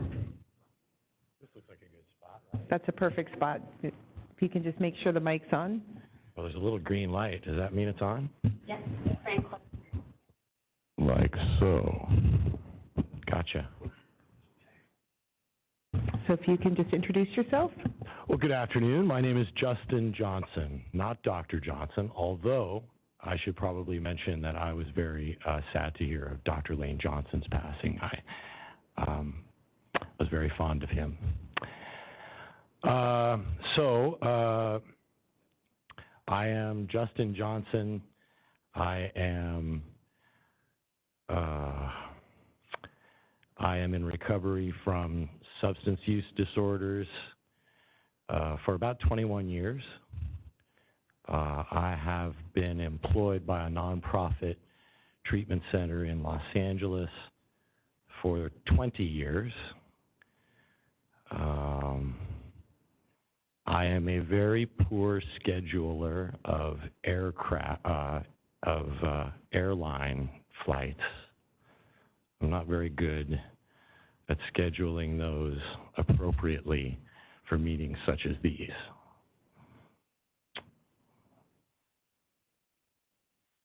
You know, you sit up here and you kind of draw a blank, right? None of you is particularly intimidating, but this chair is a little much. But I've been complaining about Zoom for 3 years, and I thought, well, I can't rightly complain about Zoom for 3 years and then not go to the meeting in person. So here I am.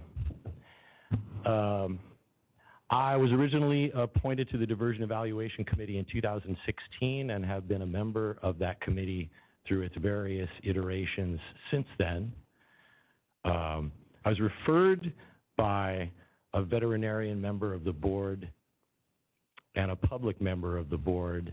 They encouraged me to apply for the position, and so I did. They have both since, well, one of them has retired, but I'm still here. I'm familiar with the Maximus treatment program and some of the friends that I've made over there. I'm a huge fan of Dr. Druses. I don't know if he's still on the call or not, but I think very highly of him. And I think that it's time for me to stop talking now. Great, thank you. You're doing great. Okay, I think Dr. Solicito. All right, let's get started. What is the value of holding a WEC position to you personally? To me personally, here is the truth. In 2016, I had 2 infants in my home, and it became 3 nights every year that I would sleep all night long in Sacramento instead of Los Angeles. Now, my children are older, and so the appeal just isn't there anymore. But I can tell you that I serve, my primary employment has become more of an administrative role than a personal, when I started, it was me and a drug addict talking about how we were going to avoid killing ourselves today. And there's been much less of that in my career for the last 5 or 6 years. I find myself attending meetings and administration, which is all valuable and important. But my membership on this committee gives me the opportunity to interact with people who are still suffering or are early enough in recovery that it's still painful. And that holds great value for me. Thank you so much. The board is mandated in statute to give consideration to appointees who have recovered from impairment or who have knowledge and expertise in the management of impairment, which we've talked about. But how do you feel your education and experience have prepped you for this position? Well, I ran my life in such a way that it became necessary for me as a grown man to sleep in a bunk bed in 2002. And so I believe it's fair to say I know what it's like to be on the other end of the desk. I've been incredibly fortunate to work with a huge variety of people. It's not news to anyone in this room that substance use disorders don't discriminate. But I can honestly say that I've worked with every imaginable walk of life. And I think that it has prepared me for a question such as this. I also think I get bonus points because not only have I lost the ability to moderate my intake of drugs and alcohol, but also my ability to gamble. As long as we're stacking extra credit and experience, I also can no longer gamble. I don't know whether that's helpful or not, but here I am. Self-awareness. Yeah, well, that's the key, right? It is. Thank you very much. You're welcome. Okay, next question. Is there any reason of which you are aware that would prevent you from completing your duties as a member of the WEC? None. Since 2016, I've missed one meeting.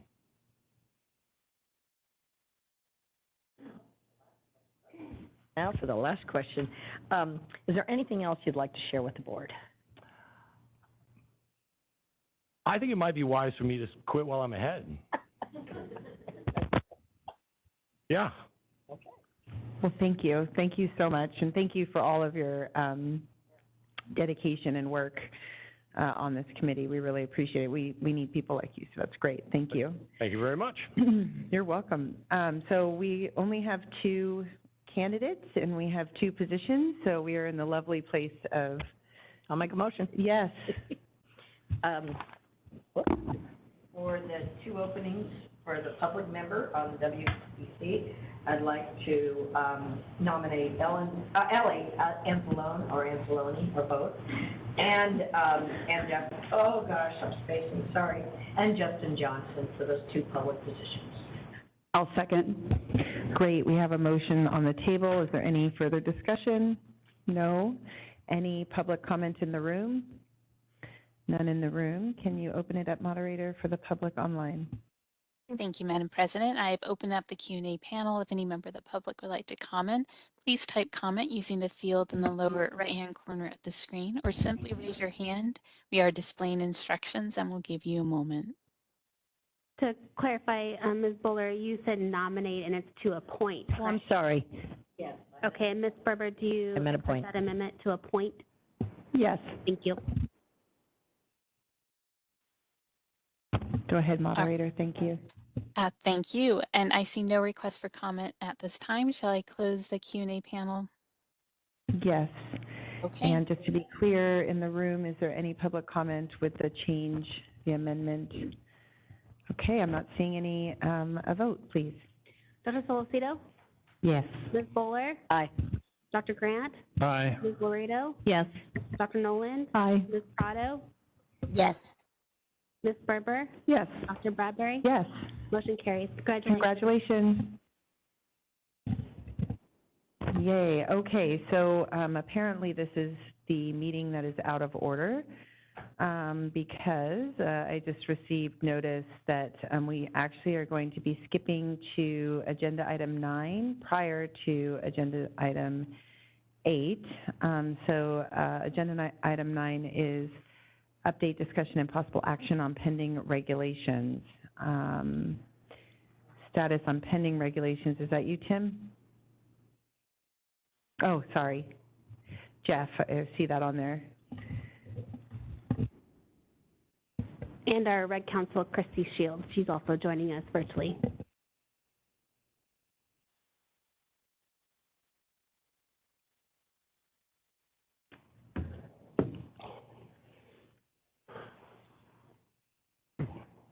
He's right, this chair is intimidating. I apologize. You guys hear me? All right. Status update on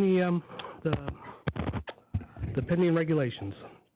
I am proud to announce that the civil penalties for citation has been approved as of April 1st, so woohoo. It's done, it's over with. And that one basically was about imposing citations or assessing fines related to violations that occurred, did not necessarily occur while engaged in the practice of veterinary medicine. But it also had indications that it had to be substantially related to veterinary practice, so we couldn't just arbitrarily issue a citation.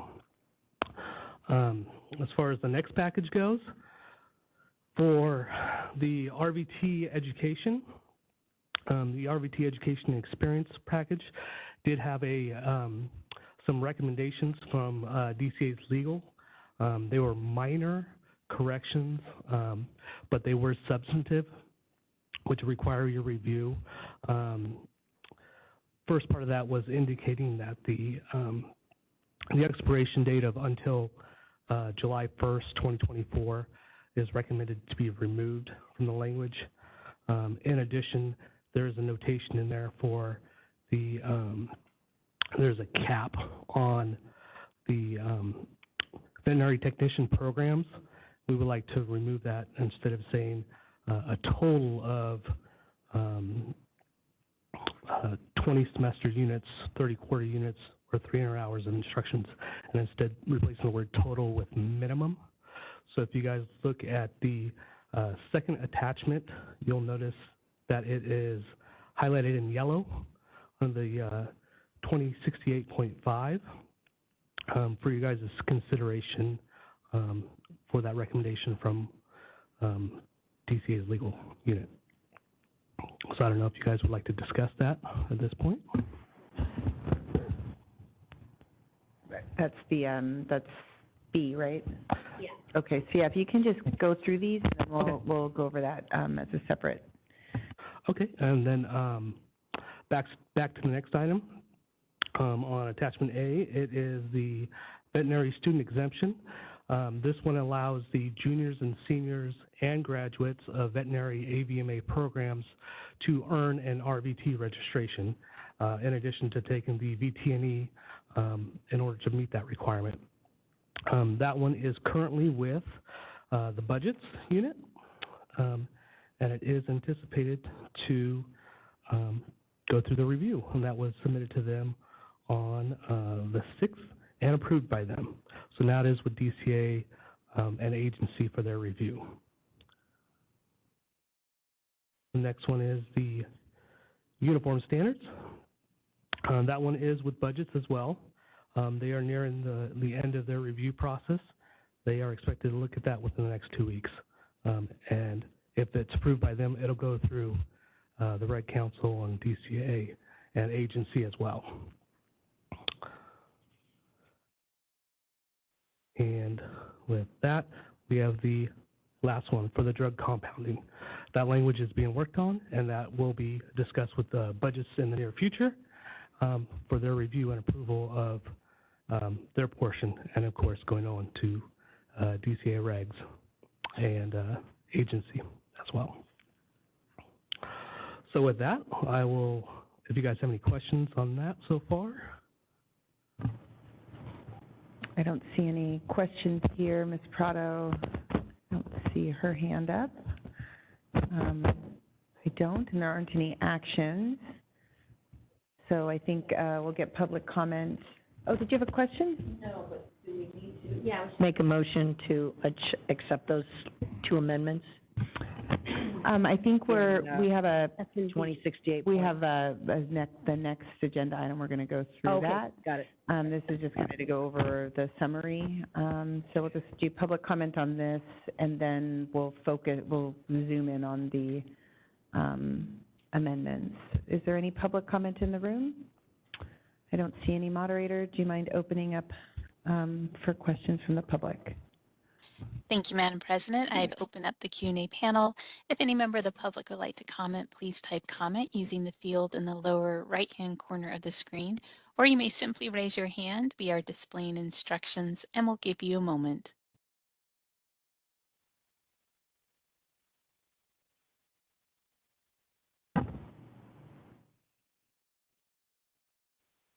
All right. I see no requests for comment. Shall I close the Q&A panel? Yes, please. Okay. Great, thank you.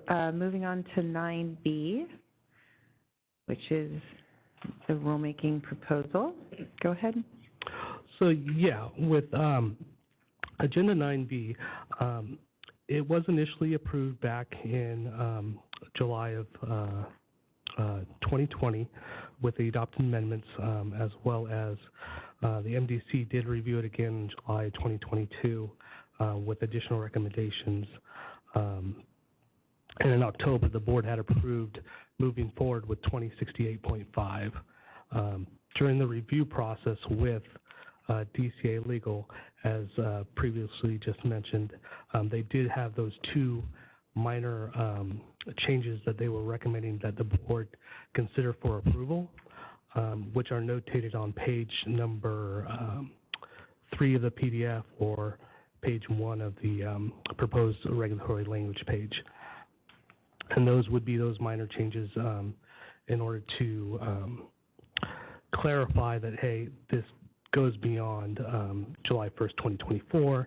In addition, in subsection A, this allows the RVT education programs more leniency to further develop the program without requiring a cap on how many units they have to have those programs.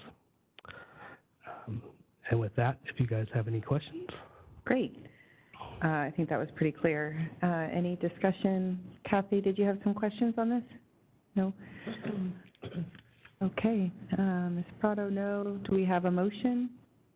Oh, I'll go back to sorry to jump over you. I guess a motion to adopt, am I reading the? Yeah, it's on page 2. Yeah. Do I need to say rescind the board's prior? Okay, so that's what I'm going to say. Entertain the following motion.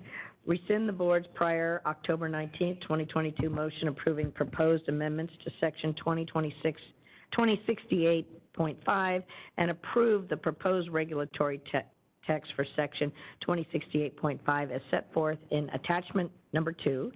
Direct staff to submit the text to the director of the Department of Consumer Affairs and the Business Consumer Services and Housing Agency for review, and if no adverse comments are received, authorize the executive officer to take all steps necessary to initiate the rulemaking process, make any non-substantive changes to the text and the package, and set the matter for a hearing if requested.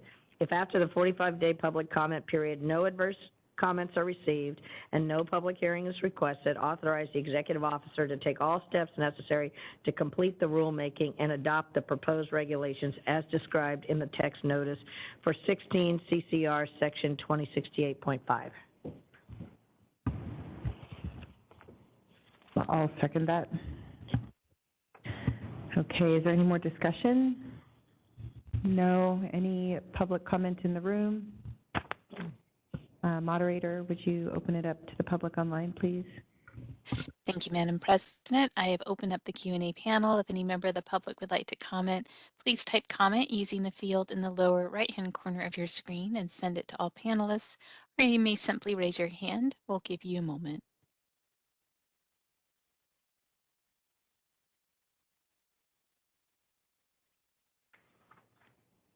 All right, I see no requests for comment. Shall I close the Q&A panel? Yes, please. Thank you. Okay, you're welcome. Thank you. Okay, let's go for vote. Dr. Solcito? Yes. Ms. Bowler? Aye. Dr. Aye. Yes. Ms. Laredo? Yes. Dr. Nolan? Aye. Ms. Prado? Yes. Ms. Berber? Yes. Dr. Bradbury? Yes. Motion carries. Great, and thank you, Christy, for being available for this. I appreciate it, and thank you, Jeff, for your presentation. Thank you. Okay, now we are going to go back to agenda item 8, and Jessica? All right, so for the first piece of legislation is Assembly Bill 814, Lowenthal of 2023, Veterinary Medicine, Animal Physical Rehabilitation. The hearing date is set for April 25th, 2023. So that's an update from the time the memo was posted. And this would authorize a physical therapist licensed by the Physical Therapy Board of California to be registered with the Veterinary Medical Board as an authorized animal physical therapist and to provide animal physical rehabilitation as defined to an animal if specified requirements are met. It authorizes an animal physical rehabilitation assistant to assist with delegated animal rehabilitation tasks subject to specified conditions, and among other things require the Veterinary Medical Board and the Physical Therapy Board to determine the qualifications to receive the authorization. And then with that in there, we do provide some technical issues that we identified. So as a reminder to current members and a refresher for new members, when staff and I provide guidance to the author's office or sponsors or to you, it's just specifically regarding technical issues that we may foresee if this bill were to take effect today. These are some concerns that we would have with implementing the bill. I would rather wait to go over those because the crux of the issue is the policy of the bill. And so we would open it up for the board to discuss the bill, and then if the board decides to take a position and request amendments, then we can go over the technical if needed. Great, thank you. Okay, so I'll open this up for discussion amongst board members.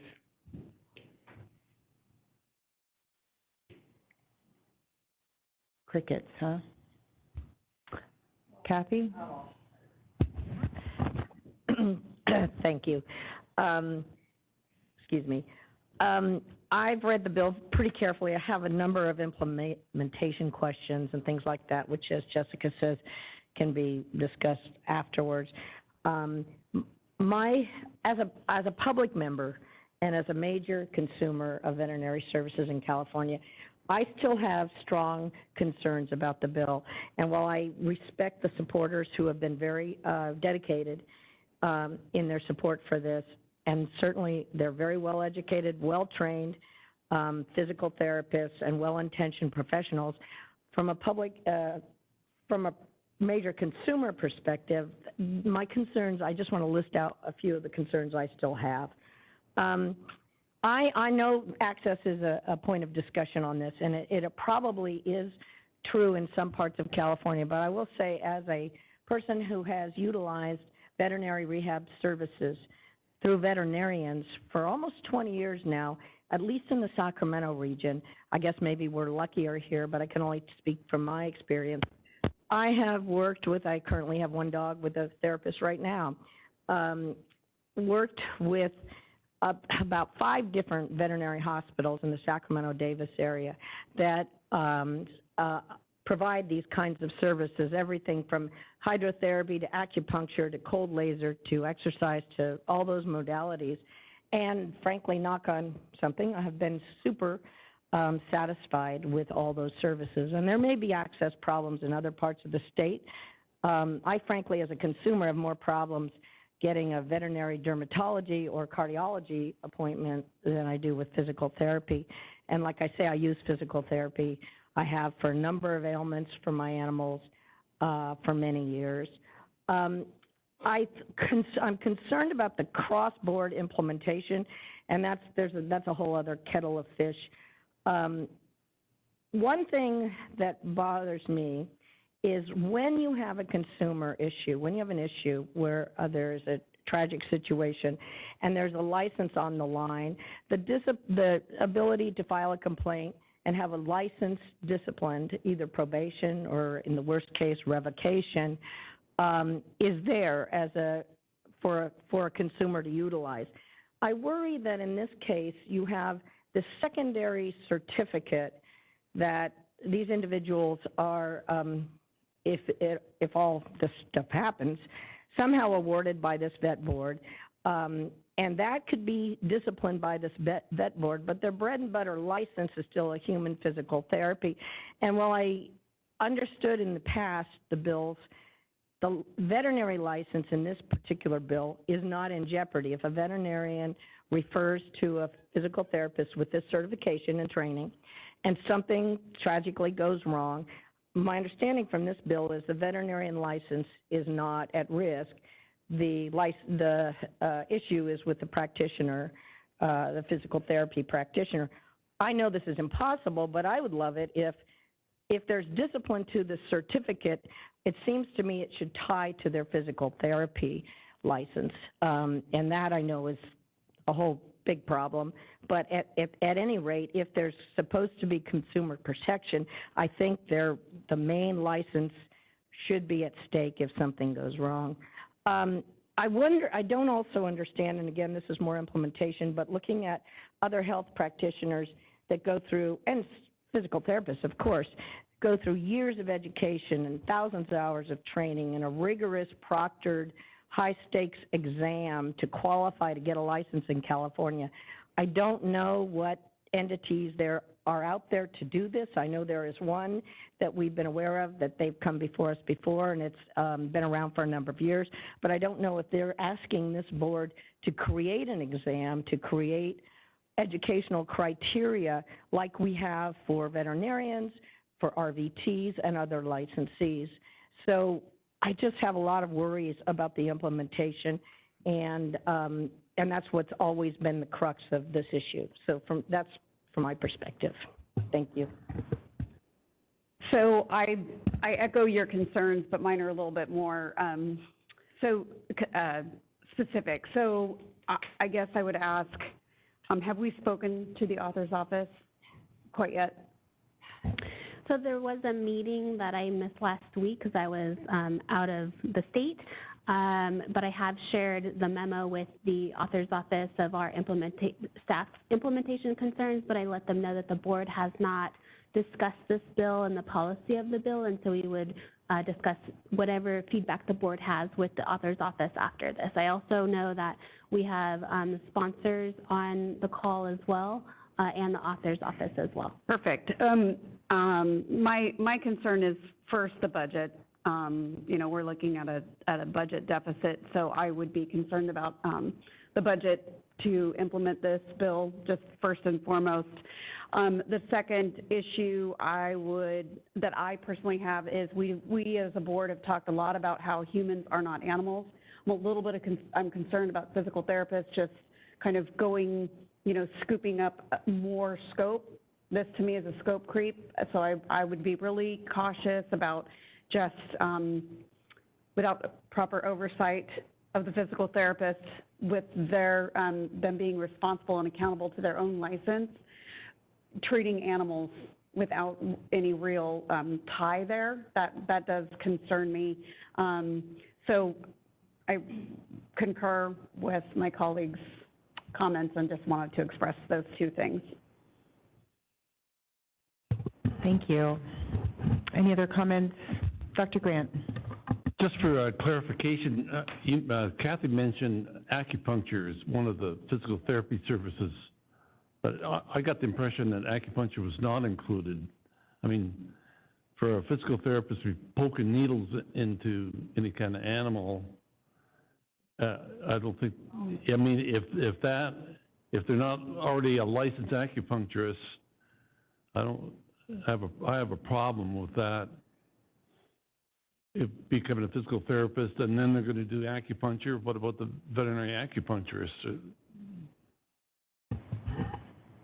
Yeah, I don't know that that's part of this legislation. I think it is often in veterinary practices that offer physical therapy, I think is probably where that's being offered, but it's a good point.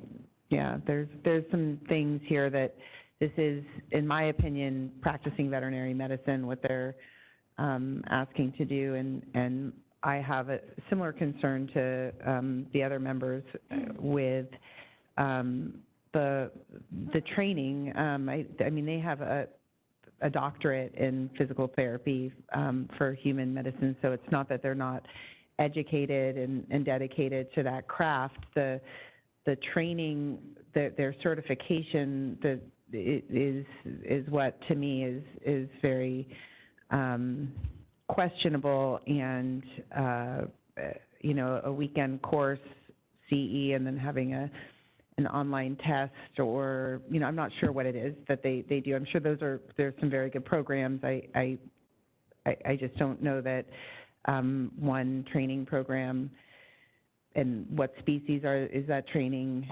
related to, and then they're going to be that this bill is basically saying that physical therapists can off-site at a place completely independent of a veterinarian perform physical therapy and treat animals, basically practice veterinary medicine with just the blessing of a veterinarian. That's how I read this. So I agree. I think it is a creep of scope. I'm really concerned about the budget because this would, there's so many aspects of this that we would have to work on, both educational, how to certify the inspections. We have a hard time meeting our inspection. We aren't meeting our inspections of premises right now. And now we'd be creating a whole new premise license. Who has the expertise to determine what the proper premises would be for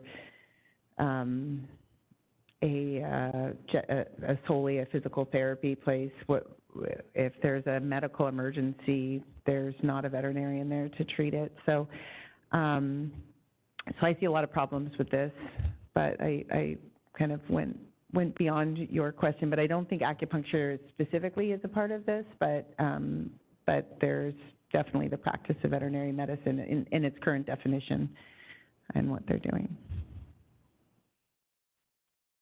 Any other comments? I would agree with everything that's been said before as far as concerns, and I was going to ask Jessica, from a budgetary standpoint, I know you came up with some numbers, and at what point does, you know, again, I think I'm not as familiar with how these laws go through committees, but I'm guessing that the Appropriations Committee hasn't looked at it yet. Correct, because it would go to Appropriations after the Assembly BMP Committee. So a few things, because we got into implementation, so I'll just try to address some of the topics that were brought up. First, Kathy, to your point about not having a license on the line, one of the recommendations that we put forward, because right now the bill refers it to as an authorization, but it essentially acts as a license. It is, they would apply, they have to meet a certain criteria, so there's an initial fee, the application, then it renews, so it acts as a license, so we would recommend that that's changed to be a license, and there's a license on the line. As far as the fund goes, it absolutely would be a significant impact to the fund. However, the bill does provide authority for the board to charge a fee to cover that. The thing to keep in mind, though, is that there's going to be a delayed implementation because you have to do the regulations to set those fines. We are recommending that there would have to be a fee audit to find out how much that is. We don't know how many physical rehabilitation facilities there would be. We don't know how many physical therapy licenses there would be for animal physical therapy, and as costs go, it's all divisible by the amount of individuals in the state. Without knowing those exact numbers, it's hard to identify what the proper fee would be, but that would all be covered part of the fee audit that we would have to do. And so I think that the intent from the author's office and the sponsor's office, and they can correct me if I'm wrong, is that the fees would eventually cover the costs of implementing this. But I think as far as those are all valid implementation concerns that I think we can work through. I think the crux of the conversation from the board too would be the policy of it, is whether or not this is something that should be done, and if consumers and the patients would be protected by allowing this to occur.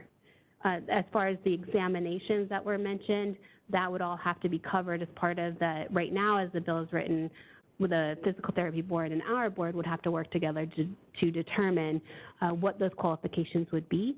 So I think a concern to consider is having a physical therapy board weigh in on what the qualifications would be to treat an animal. I think would be a topic for discussion, but those I think focus on the crux of the issue with the policy of the bill. Kathy? Jessica, just remind me, what is the group, it's not OPES, but it's the examination state entity that used to write? Oh, it is OPES. So, and again, we're getting a little bit far afield here, but is it anticipated that in something like this, they would write a new and proctor a new exam for this new certification or license? So I know prior iterations that was discussed about creating an examination. I know prior fiscals had included that assumption that there's going to be an examination that's created. As written now, though, there's no mention of an examination. That would all be, it's all an unknown, because it's really up to the two boards to determine what's required. And then whatever is required, that's what we would have to implement. So it makes it hard to, from a fiscal standpoint, to understand the full impact to the fund, since we don't know what those requirements would be. Can I ask another follow-up question? Is there, in your recollection with your experience with DCA, is there any prior example of two boards with two different licensee populations and actual, client populations working together to create an educational accreditation and an exam? I'm not aware of that scenario. Doesn't mean it hasn't happened. Okay. It's more common that you would have dual licensees. So you could have someone who is an acupuncturist, a human acupuncturist, and then a physical therapist. They have a dual license and dual authority. But I'm not aware of them collaborating together on determining one scope versus the other and the qualifications of someone else's scope. Yeah, it seems hard to buy one board without, you'd have a human board impacting an animal board per se. Yeah, I do want to speak to that you remind me of the concern about the discipline for the physical therapy board to take action. If we take action, that already exists under current statute. We are able, all the boards are able to take action based on disciplinary action for another board. So they would be able to do that. So if a disciplinary, if something, could it be mandated that if you discipline this certificate, probation or something like that, it officially disciplines the other? So I'm not sure if you want that to be automatic. You want that board to be able to weigh and have that discretion. Okay. The bill does include a provision requiring the veterinary medical board to report final disciplinary actions against the authorization to the physical therapy board. So likely, that way they would be aware that there was formal discipline by one licensing entity so that they could do their own investigation to determine if that was a violation under their Practice Act. But not it requires that. Well, the reporting is required. I'm not sure that the reporting is necessary to be required because we do it anyway. Just for all the boards in DCA, we report dual licenses. So, Jennifer? just some input. My issue with this the entire, I don't know, couple of decades we've been talking about it has been the indirect supervision. And I know a comment was made that there's a veterinarian on every corner, so you can just call the vet. But anybody who's worked in a veterinary hospital knows that vets are busy. They're in surgery. They can't leave an open body cavity to drive down the street to go treat an animal that may have had some kind of an adverse reaction to the physical therapy. So the entire reason we're involved in this is consumer protection, and that's protection of the animals as well. So that remains my concern. Yeah, and I don't think a vet can practice medicine on a premise not licensed. Go ahead. Well, and I would like to kind of add on to what Jennifer, not Jessica, is saying. We define animal physical rehabilitation as the practice of medicine. That's what we have, and it's in our Practice Act, and it's here in the same definition. So it seems to me, in my mind, what we're doing is we're looking at another licensed individual that's licensed in another modality, allowing them for a limited scope to practice veterinary medicine, if this is what's happening. Very much like a veterinary acupuncturist would be allowed to work on humans in a special way, or we're starting to look at this, I think, in a very different way, and so I think if that's where society wants to go, I think we better really call it a spade, so to speak, and we ought to really look at this and say, if a licensing board is going to issue a license for someone to do something, right, and then allow another organization to do something similar, do they get their own board then? What if they become, now like the nursing board has its own board? I mean, maybe, you see what I mean? I'm starting to feel like this might actually be extrapolating into a much bigger division of creative arts than what we have right now.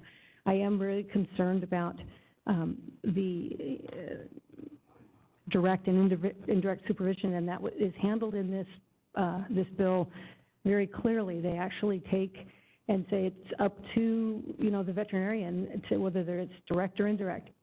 And now it's also up to the what we registered physical therapist or licensed or whatever we may call them.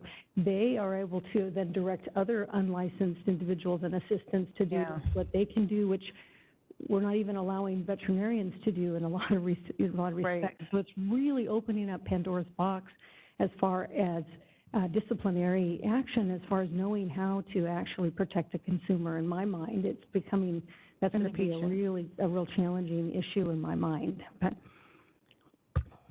yeah. Okay, so I think before we open it up, unless there's anything else from the board, maybe we decide whether we want to support or not support and make a motion, and then we can open it up for public comment. There's a raised hand, Diane Prado. Hi. Oh, thank you. Oh, yeah, no problem. I'm sorry. No, it's okay. No, I understand. I'm like the woo over here in the virtual world. So I think, I understand what everyone's saying. And to Dr. Nolan's point, it is very much calling a spade a spade. I think this is what's happening. And that's why we have this bill. And I really appreciate, I'm like, hey, thank you for the summary and all the suggestions and the amendments of how this bill can be approved. Improved. What I just want to express too is that this came as an evolution of all of the conversations that we've been having. And at one point, there is going to need to be someone needs to regulate this, right? And that's why this bill came to be. And I understand all the concerns and issues with it, and it's very much addressed in what we need to amend, right? If it's going to be a license, who's going to, all these things, the funds. It's a complicated issue that also has come to us to us help resolve, and one way or the other we're going to be involved in it, I feel, right? It's something that it's kind of like the cannabis bill. Where now we just implemented guidelines because we're like, eek, and we're like, what's going to come in 2 years or 3 years from now, or sooner. That's all that I guess more have to comment about this, but I really appreciate everyone's, it's been a lot of work, and I also appreciate the work that the Tara and everyone has done to create the amendments and the improvements on this bill and really call out specifically what would need to be changed. Great, thank you. Dr. Grant? In my world, at the racetrack, physical therapy is already being done very adequately by the trainer.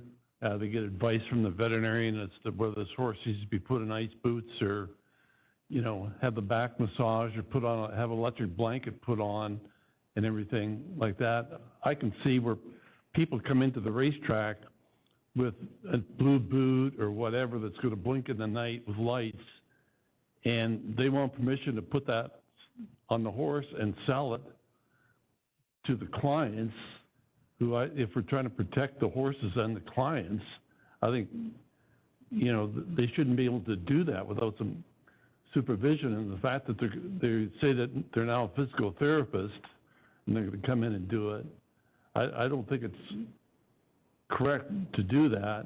And I'm not so sure that we're harming the horses right now. You know, I don't know if you would do it on milk cows or not, but by not having them, because we're already doing it.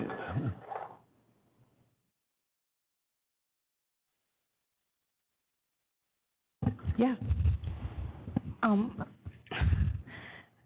What I appreciate about this bill is like the physical therapy professionals are trying to put their practice under or within the realms of what the medical board, you know, regulates. And for that, I appreciate that. However, I see how difficult it would be, just as Kathy had mentioned earlier, in instances where there would be irregularities. And the role of the medical board, the way that I see it, is that they're going to be authorized, but their licenses are attached to their board. So what exactly is the scope as far as enforcement is with the veterinary medical board when we have this, I'm sorry, when we see or encounter irregularities, and it is our role to protect the consumers when all that we could do is to make a recommendation to the physical therapy board, you know, when these things happen. So I just think that although I think the intention is good in trying to get the medical board involved and have oversight, but to Jennifer's point, how realistic is it really that veterinarians will have oversight once this is ongoing? Thank you. Jessica? Yeah, so I just want to make a clarification. The board would have ability to discipline this authorization, which again, we recommend that it would be disciplined. But under 4828.5 subdivision I, that's where it gives the board authority to discipline the authorization, but it doesn't say for what type of conduct. So one of the implementation recommendations was to just add it under 4883, which lists the types of conduct we would be able to discipline a license for. But to your concern, it does have in the bill, it looks like they attempted to do that, to allow the board to discipline the authorization. And my only point was, I knew that we would have the ability to discipline the certificate, I keep saying certificate, whatever it is, authorization, whatever, the limited authorization for this work, but their underlying license held by the physical therapy board there would be no effect on that, other than reporting to the board, physical therapy board, and they could do what they wanted with it. Correct. Yeah. Okay, so it sounds to me like we are not in support of this the way it's written. Can we have a motion for that? Or I guess I will make a motion that we do not support this bill as written. So just to clarify for the motions, if you could take a you could take a support it if amended, and oppose unless amended. Okay, how about an opposed position? So is your motion to oppose the bill? Yes. Okay, so we have a motion and a second. So now, and we can open that up to public comment. Is there any public comment in the room?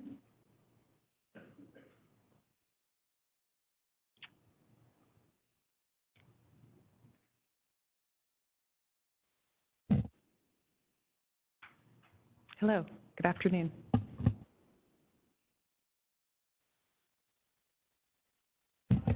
TV, would you mind speaking closer to them? I can make sure the green light is on, please. Thank you.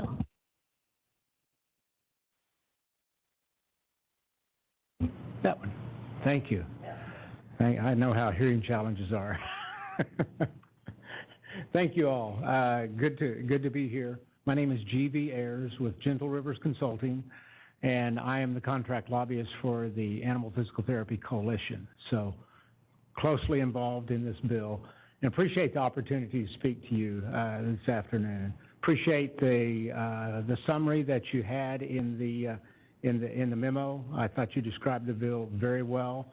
I'd like to talk to you further about how the technical issues that you have in there, how that we can resolve those as best we can there. But I did want to say, and if I'm able just to talk about the bill here, is that what we have opportunity here on this? That obviously there's concern about the training that these animal physical therapists receive. These are, first of all, they're licensed physical therapists under the Physical Therapy Board. They receive training at institutions which offer this type of training. It's race approved training, so that's something that y'all are familiar with and that y'all deal with as far as education issues as well in that.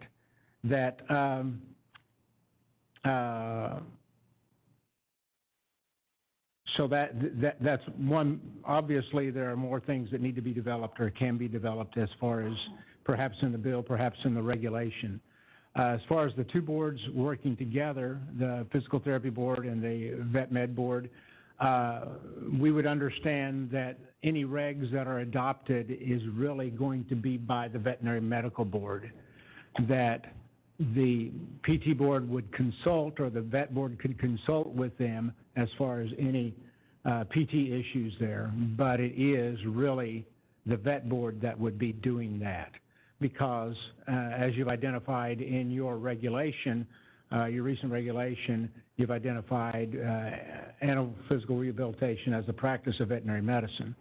So, so that is in your purview, would be in the board's purview. Obviously, for the insights that could be given by the PT Board, we would envision that being done there in that. Dr. Grant, regarding acupuncture, PTs cannot do acupuncture. They would not be doing acupuncture. That's not at all under consideration in the bill or consideration in what is going on here in this. Understand that there is going to be some challenges budget-wise, cost-wise. We can give we'll give another 3 minutes. Okay, I'm sorry. Didn't know we had a specific time frame here in this.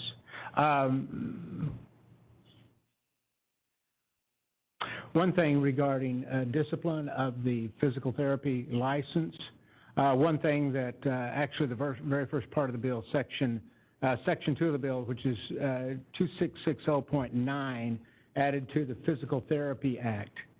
It says a violation of section 4828.5, which is the one we would be putting into the Vet Med Act, by a licensee of this chapter shall constitute unprofessional conduct under section 2660. So it's unprofessional conduct under the PT Act.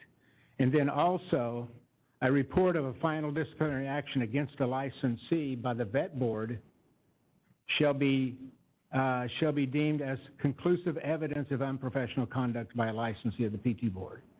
So what we're trying to do, trying to make it very clear that the vet board can lift the authorization, but then that puts an onus on the PT board to take action for unprofessional conduct because it is a violation of unprofessional conduct under their. As far as putting animals under the PT Act, I think there's been some question about that. This bill does not do that. Simply what it says is that a PT who does this under the authorization, under specific authorization of the Veterinary Medical Act is not, that the PT Act does not prohibit them from doing that. So it's not going out and putting animals in it. I know there's some question, some issue about, we used to say putting the camel's nose under the tent. I think maybe it might be more appropriate to say the dog's nose under the blanket, because before long that dog's going to be under the blanket there. I think there's concern about that, and I think that's one thing that we are trying to be very aware of there. That this is not meant to be a big encroachment. It's not meant to be something there, but it's something that has been practiced in other states. There are 8 other states that do this with indirect supervision at this point, and there have been no allegations of consumer harm, no complaints, no allegations of consumer harm in that. So we believe that is evidence of some success in that. I probably should stop there because I don't want to. Thank you. I don't want to. I think that was helpful, and we appreciate you coming today and talking about it. And we really want to work with you to try to make this work. One thing that the board has said when we talked about the regulations is that y'all could not put this in regulation because there's no specific authorization in the statute, in the act, in your act.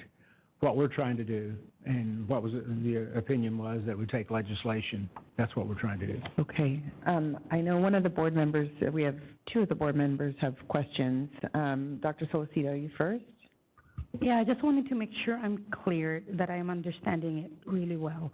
That if this authorization is granted to a physical therapist and say now they have a facility where they do the treatments, they will only entertain or take in clients as referred by a veterinarian. Absolutely. And it's going to be strictly that they're not going to develop clients of their own. Direct access. No, this would not be direct access. That's not the intention. That's not the purpose, because we believe that the vet should be in control at all times, that they should create a VCPR, that they should look at the animal, they should determine whether the animal is appropriate for physical therapy, and then refer or not refer out. They don't have to refer, but if they do refer, then the vet should be able to determine the level of supervision. Perhaps it may be some more critical situation to where it needs to be direct supervision.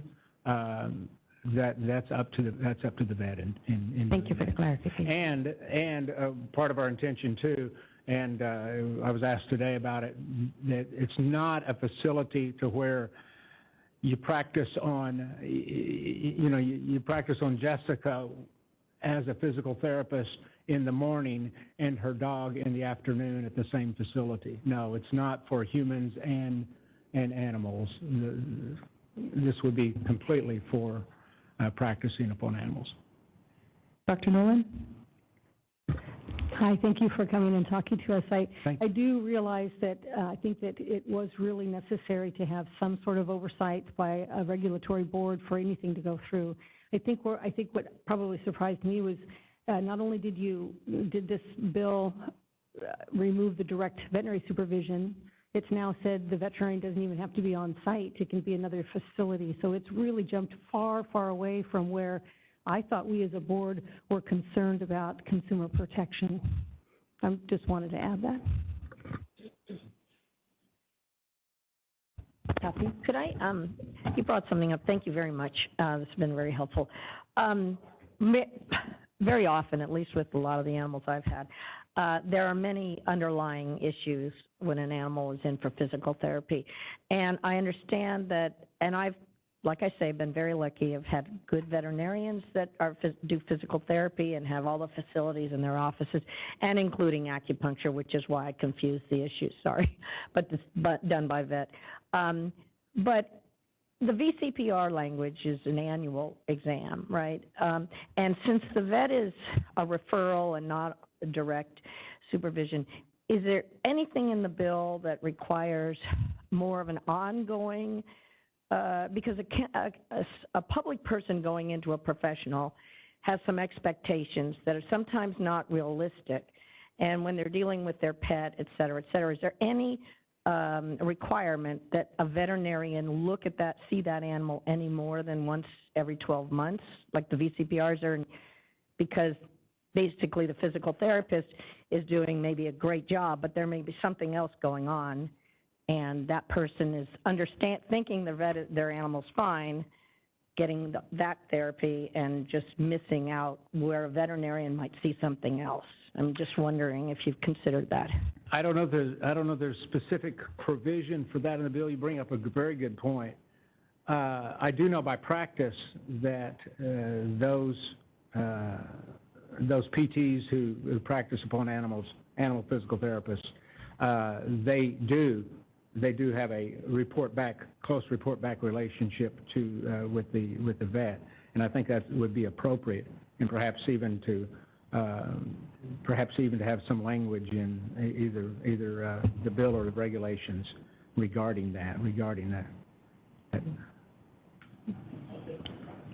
Yeah, I think when I think about an animal that's recovering from an injury or a surgery, it is an evolution of recovery, and there are ups and downs, even if there aren't other problems, other health problems unrelated to what they've been referred to physical therapy. And it really seems like without having a referral back to a veterinarian for additional evaluation, there could be, I mean, who's determining whether the physical therapy is the right physical therapy, whether it's making things worse, whether there's a deterioration of the condition, and a RACE-approved program. I appreciate that we use RACE for continuing education, but that's continuing education that is being provided on top of a base of a veterinary degree, which is very different than a veterinary academic program. So I don't, you may not be aware of that, but a RACE program is like you go in and you get some update on material that is maybe new or different, but it is assuming that there is a core knowledge base of a veterinary education. And so to me, a RACE-approved program does not assure me that there is adequate training. So that is a huge red flag for me. But in any case, to have a physical therapist, just, okay, I've referred you for physical therapy, and yes, maybe the veterinarian should say, and I would like to see you back in a few weeks, having some assurance that that's going to be part of the agreement would also probably be beneficial. And if I may add, is that something what would be the distinction of a physical therapist that has specialized training in animals that would make veterinarians comfortable that they do have that core knowledge that they need to continue the care of animals? Because as we said, dogs are not small people. Well, and they're not horses and they're not cats. And exactly. I think most of as far as I know, most of the physical therapy training programs and certification programs are really focused on dogs. And to me, understanding the anatomy and physiology and having that kind of training is very important, and it's different for all of those different species. So this is, I think, I hope you can understand why it's very difficult for us to feel comfortable that the consumer would be protected by, even though they have extensive knowledge in human anatomy, and I think there's good intentions. I think that they're highly trained individuals. They have a doctorate. Like, that's not the question, but it's just not, they don't have the background in each species, anatomy, physiology, and that's where a veterinary degree allows for that. And so without having the direct supervision, it is very concerning to us, and just having a race-approved CE course. And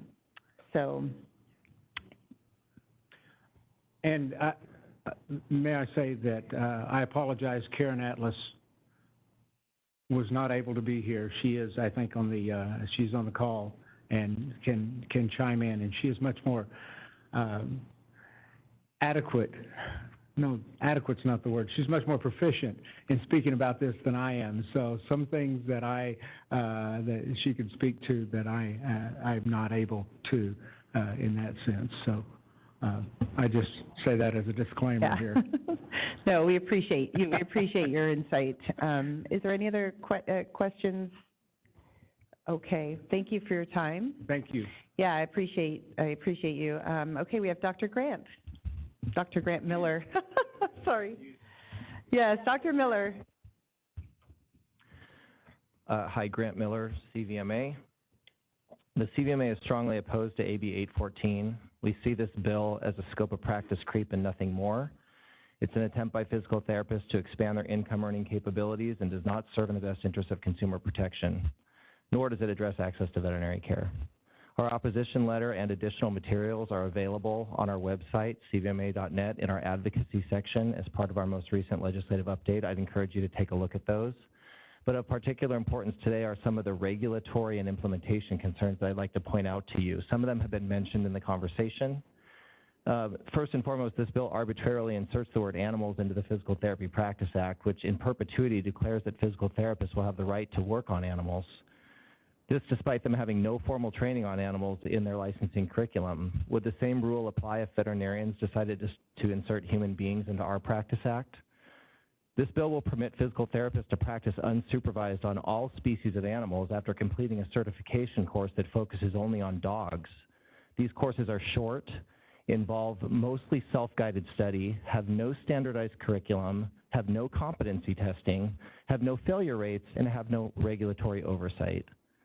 This bill creates a disparity between a rehabilitation practice run by a physical therapist when compared to one run by a veterinarian. For instance, CCR 16, Section 2030 F12, requires fixed veterinary premises to have drugs and equipment available to treat animals in an emergency. There is no way a physical therapist could provide this minimum standard since they have no training on emergency veterinary drugs or how to use them. Yet a veterinarian-run practice that offers the exact same animal rehabilitation service will have to provide them. This places those veterinary practices under a more strenuous degree of regulatory oversight than a PT-run practice, thus creating a double standard. This bill does not provide this board the authority to promulgate regulations as written for a physical therapy premises. This bill gives physical therapists the right to diagnose and prognose musculoskeletal conditions and injuries and prescribe a treatment plan for them. Those tasks have, until now, been reserved for veterinarians only.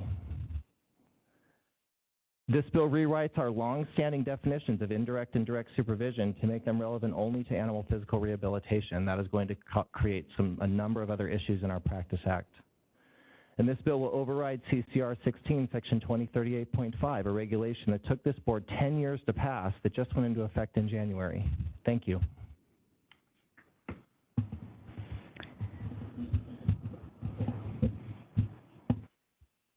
Hello. Dan Baxter with the CVMA. I actually wasn't going to make any comments here today. However, something that Ms. Bowler said at the beginning of her comments inspired me to come up here today. One of the refrains of the folks behind this bill is that there is liability protection for veterinarians making referrals to physical therapists. And it's true that there is a provision within the bill. It would be B&P Section 4825, 4828.5H, knew I'd get it one time, that ostensibly does provide liability protection. However, and Ms. Welch can speak to this as well, there's a principle in the law called negligent delegation or negligent referral. So ostensibly there is liability protection in this bill, but that liability protection is only as to the direct liability that's associated with performing the task itself. You can still, as the referring veterinarian, be held liable indirectly for anything that goes wrong by that treatment through the theory of negligent delegation, also sometimes called negligent referral. So another issue that this all begets is, where does the delegation end and the treatment begin? There could be potentially a gray area for purposes of civil liability or even administrative liability as to that issue. There could be a dispute over what was actually delegated versus what was performed. And as a lawyer, a former trial lawyer representing veterinarians and other healthcare practitioners, I can tell you that these are gray areas that are very real. So I simply bring that up because Ms. Bowler did allude to it in passing during her comments. It's an area where I thought maybe I could speak with some measure of knowledge. And it is, again, a refrain from the sponsors as to why, hey, what's the big deal? There's liability protection, nothing to see here. Well, there is something to see here. So thank you. Thank you. I don't see any other comments in the room. Moderator, can you open it up to the public online, please? Thank you, Madam President. I have opened up the Q&A panel. If any member of the public wishes to make a comment, type comment using the field in the lower right-hand corner of the screen, or simply raise your hand. And our first comment will be from Nancy Ehrlich. Nancy, you should be able to unmute. And moderator, I just wanted to mention we're going to suspend the usual rules of the 3 minutes just because we've allowed people to... I'm going to testify. Thank you. Nancy, you're unmuted. I am? Yes. I don't appear to be unmuted. You are. We can hear you. You can't hear me? Yes. Oh, okay. I basically wanted to reiterate what Dr. Miller said. There are several points.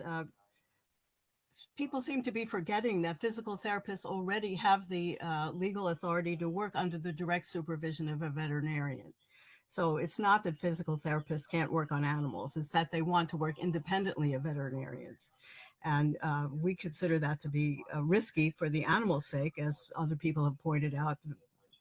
Physical therapists are not trained, nor are they licensed, and will not be licensed to administer first aid to animals, as RVTs are. And what happens to the animal if there's a problem? There is no 911 for animals as there is for humans, and that's what happens when a human in a physical therapy facility has an emergency. They call 911. What are they going to do if it's an animal? And then I have very serious concerns about the costs of implementing this bill. I was involved in the implementation of becoming an RVT, or AHT it was at the time, and it was many, many, many hours of discussion. The Veterinary Medical Board is going to have to devote many, many hours to figuring out all the regulations required for this to happen and who is going to pay. According to this bill, the PTs would pay the entire cost.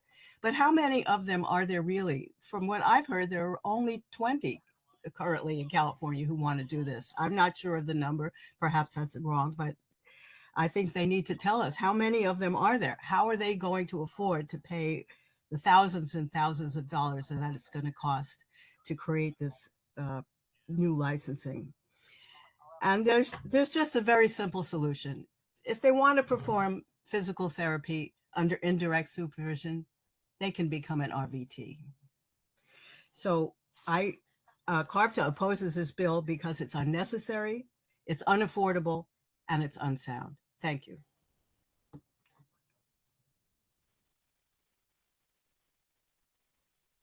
All right, next we have Brady McCarthy. And Brady, you should be able to unmute yourself.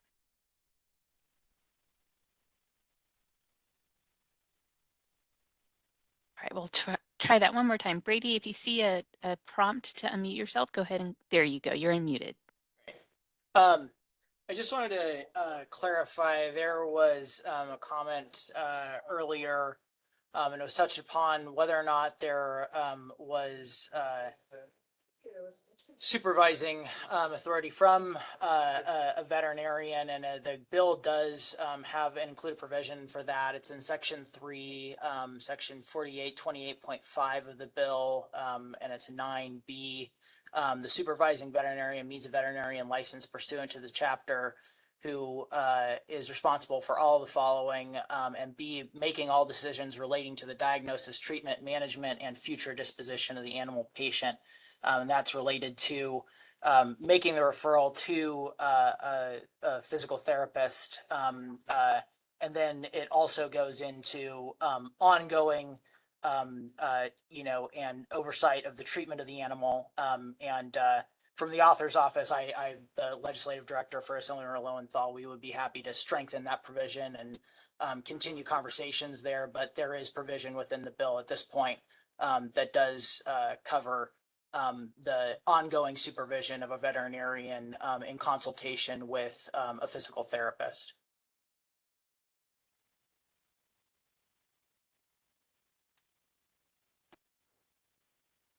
All right, the next comment is from Karen Atlas. Karen, you should see a prompt to unmute yourself. There you go. Thank you. Hi, this is Karen Atlas, and I am the president of the Animal Physical Therapy Coalition. We're a coalition who represents DVMs, PTs, RVTs, and consumers, and leading educators, search and rescue handlers, law enforcement, canine handlers. So the whole slew of stakeholders we represent. And we've been sounding this alarm about access to care to animal rehab for many years. We've been talking about this issue of access to care and other consumers wanting to access animal physical therapists we're close to, I think, 18 years on this matter. So, and the past 2 sunset reviews, that was also brought up as something that is an issue that the legislature wants resolved as well. So we're here to try to legislate and solve this problem so that the consumers can get the access they need and want. To your point, Ms. Bowler, I'm so glad that there's access in Sacramento, but there is a huge access problem throughout the rest of California, and not everybody, hardly anybody has access to care to qualified animal physical therapists. So that's what we're trying to do, is so that people that don't live in the Sacramentos or the Los Angeleses that maybe have facilities, that other people can access them as well. So this helps the access to care issue that we've been talking about for so long. We also have submitted letter after letter and signature after signature stating that there is a very real access to care issue. So for the folks who maybe think that there's enough access, I'm glad that there's enough access in your particular areas, but it's not the reality in the rest of California. So I did want to speak to that. The other thing I wanted to emphasize also, well, to Brady's point, there is oversight in all of this. There's, I've seen it written in other places that we're wanting to do independent practice. None of this is independent practice at all. We're not going out to just go open up independent practices and being independent of veterinarians. That's far from the intent of this bill and what the bill actually says. So the bill actually says that the veterinarians remain in control at all times for their animal patients. It's giving them the option to refer their animal patients to a qualified physical therapist under their referral and their indirect supervision. And the indirect supervision definition is exactly the same indirect supervision definition that is already in the Act itself. So there is all the veterinary oversight that could possibly be needed because the veterinarian stays in control and makes all of those calls. So if we have a critical patient, a veterinarian has a critical patient that needs physical therapy, that critical patient should not be sent out to a physical therapist under indirect supervision. That critical patient with all the underlying problems that it may have would need to be in the ICU, in the hospital with the veterinarian, and then if there is a physical therapist on site, they could do the physical therapy under direct supervision as prescribed by the veterinarian. But the reality of the issue is that there's hardly any that are needing to have that direct supervision mandate. So what that does is it really limits the ability to be able to work in this field as a qualified professional. So what this does is it allows the veterinarian who does want to interprofessionally collaborate to give them that power. They empower the veterinarians to make that decision themselves, rather than having a practice act mandate a clinical decision that a veterinarian can make. We're just simply saying, hey, let the veterinarian make the decision. If the veterinarian thinks that it, you know, a 2-year-old sporting agility dog can go see a physical therapist that has all the appropriate training at another facility, then that should be their right. And that's what they have been asking for. So that's why we are not just a physical therapy group at all. We represent all of the stakeholder groups. So I don't know if you've read all the letters that have come into this board over the last 20 years. Or so, or the thousands of petition signatures and comments that have come to this board, telling you and letting you know that A, there's an access problem, B, veterinarians want to be able to interprofessionally collaborate with qualified PTs, and you know, and C, there's the issue of animal harm has not been has not come through in any sort of way. We've done all of the research. We have almost, I think it's over 100 years now of exposure to this model in the 8 other states that have successfully done this with no complaints of harm or negligence. So all the problems that that you may be trying to extrapolate from here is maybe not the kind of problem that we need to be focusing on, since there hasn't been any. So this has actually been proven a safe model of care. Instead of saying that, like, you know, maybe something could go wrong, I think it's more accurate to say, you know, with that amount of evidence from all the other states that have allowed this same model, that there's you know, the implementation hasn't been an issue. The people have had more access to care in those states. More better collaboration is occurring in those states, and animals are not being harmed. They're in fact being helped. So if there's any other questions for me, I am happy to speak more to it. Thank you. Thank you, Karen. Thank you, Karen. Are there any questions for Ms. Atlas? All right, well, thank you for that, and thank you for the letters. I will say that I haven't read all of the letters over 20 years, but we do receive letters from both sides of this issue over the years, so, and we do read them, so, but thank you. Moderator, are there any other questions? This or is comments, the moderator. rather? No, there are not. Shall I close the Q&A panel? Yes, please. Okay. Okay, and then just for matter of record and to clarify some things, we did also receive a letter from Ms. Atlas for public comment. It should be in your meeting notes. So we also received a letter from Karen Atlas and a list of FAQs related to AB 814. Within these documents, there are several statements that misrepresent the board's actions, and I just think it's important to clarify this publicly. The letter stated, unfortunately, the board enacted regulatory language which further reduced access to rehab care for animals by making it more difficult for qualified physical therapists to provide essential animal physical rehab services in California. And the FAQ stated, unfortunately, that VMB enacted language that significantly changed the status quo and made access to animal rehab services even worse. These statements are simply not true, and I would like to clarify the facts for the record, again, as this is a misunderstanding that seems to persist and has come up over and over in these discussions. Prior to CCR Section 2038.5 being enacted, animal physical rehabilitation was and remains the practice of veterinary medicine. Under the Veterinary Medicine Practice Act, the practice of veterinary medicine requires a veterinarian license or supervision of a licensed veterinarian. The Veterinary Medicine Practice Act and Physical Therapy Practice Act, as enacted by the California State Legislature, establish the limitations on the performance of APR by a licensed physical therapist.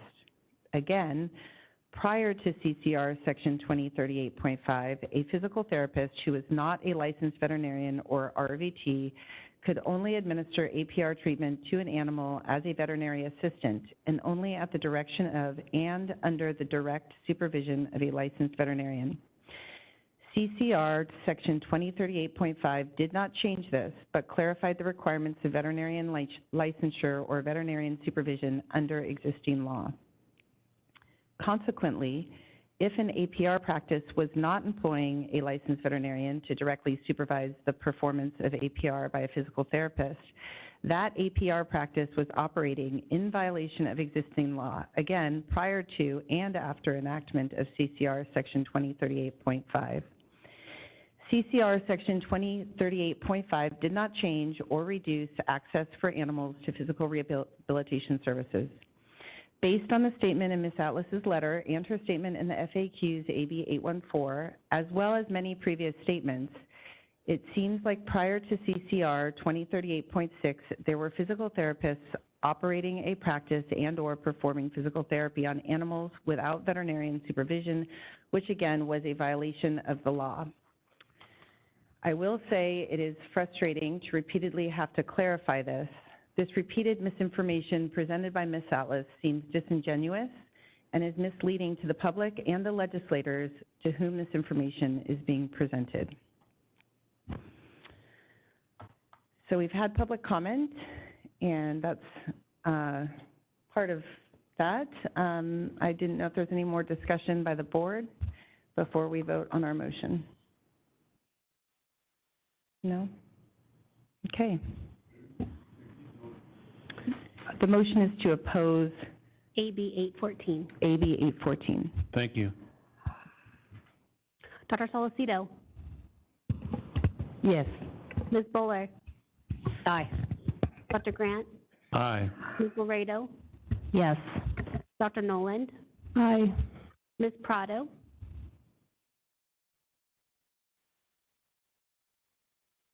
Are you muted? Ms. Prado, you might be muted. Totally was, yes. Wow. I'm sorry, what was your vote, Ms. Prado? Yes, it was yes. Thank you. Ms. Berber? Yes. Dr. Bradbury? Yes.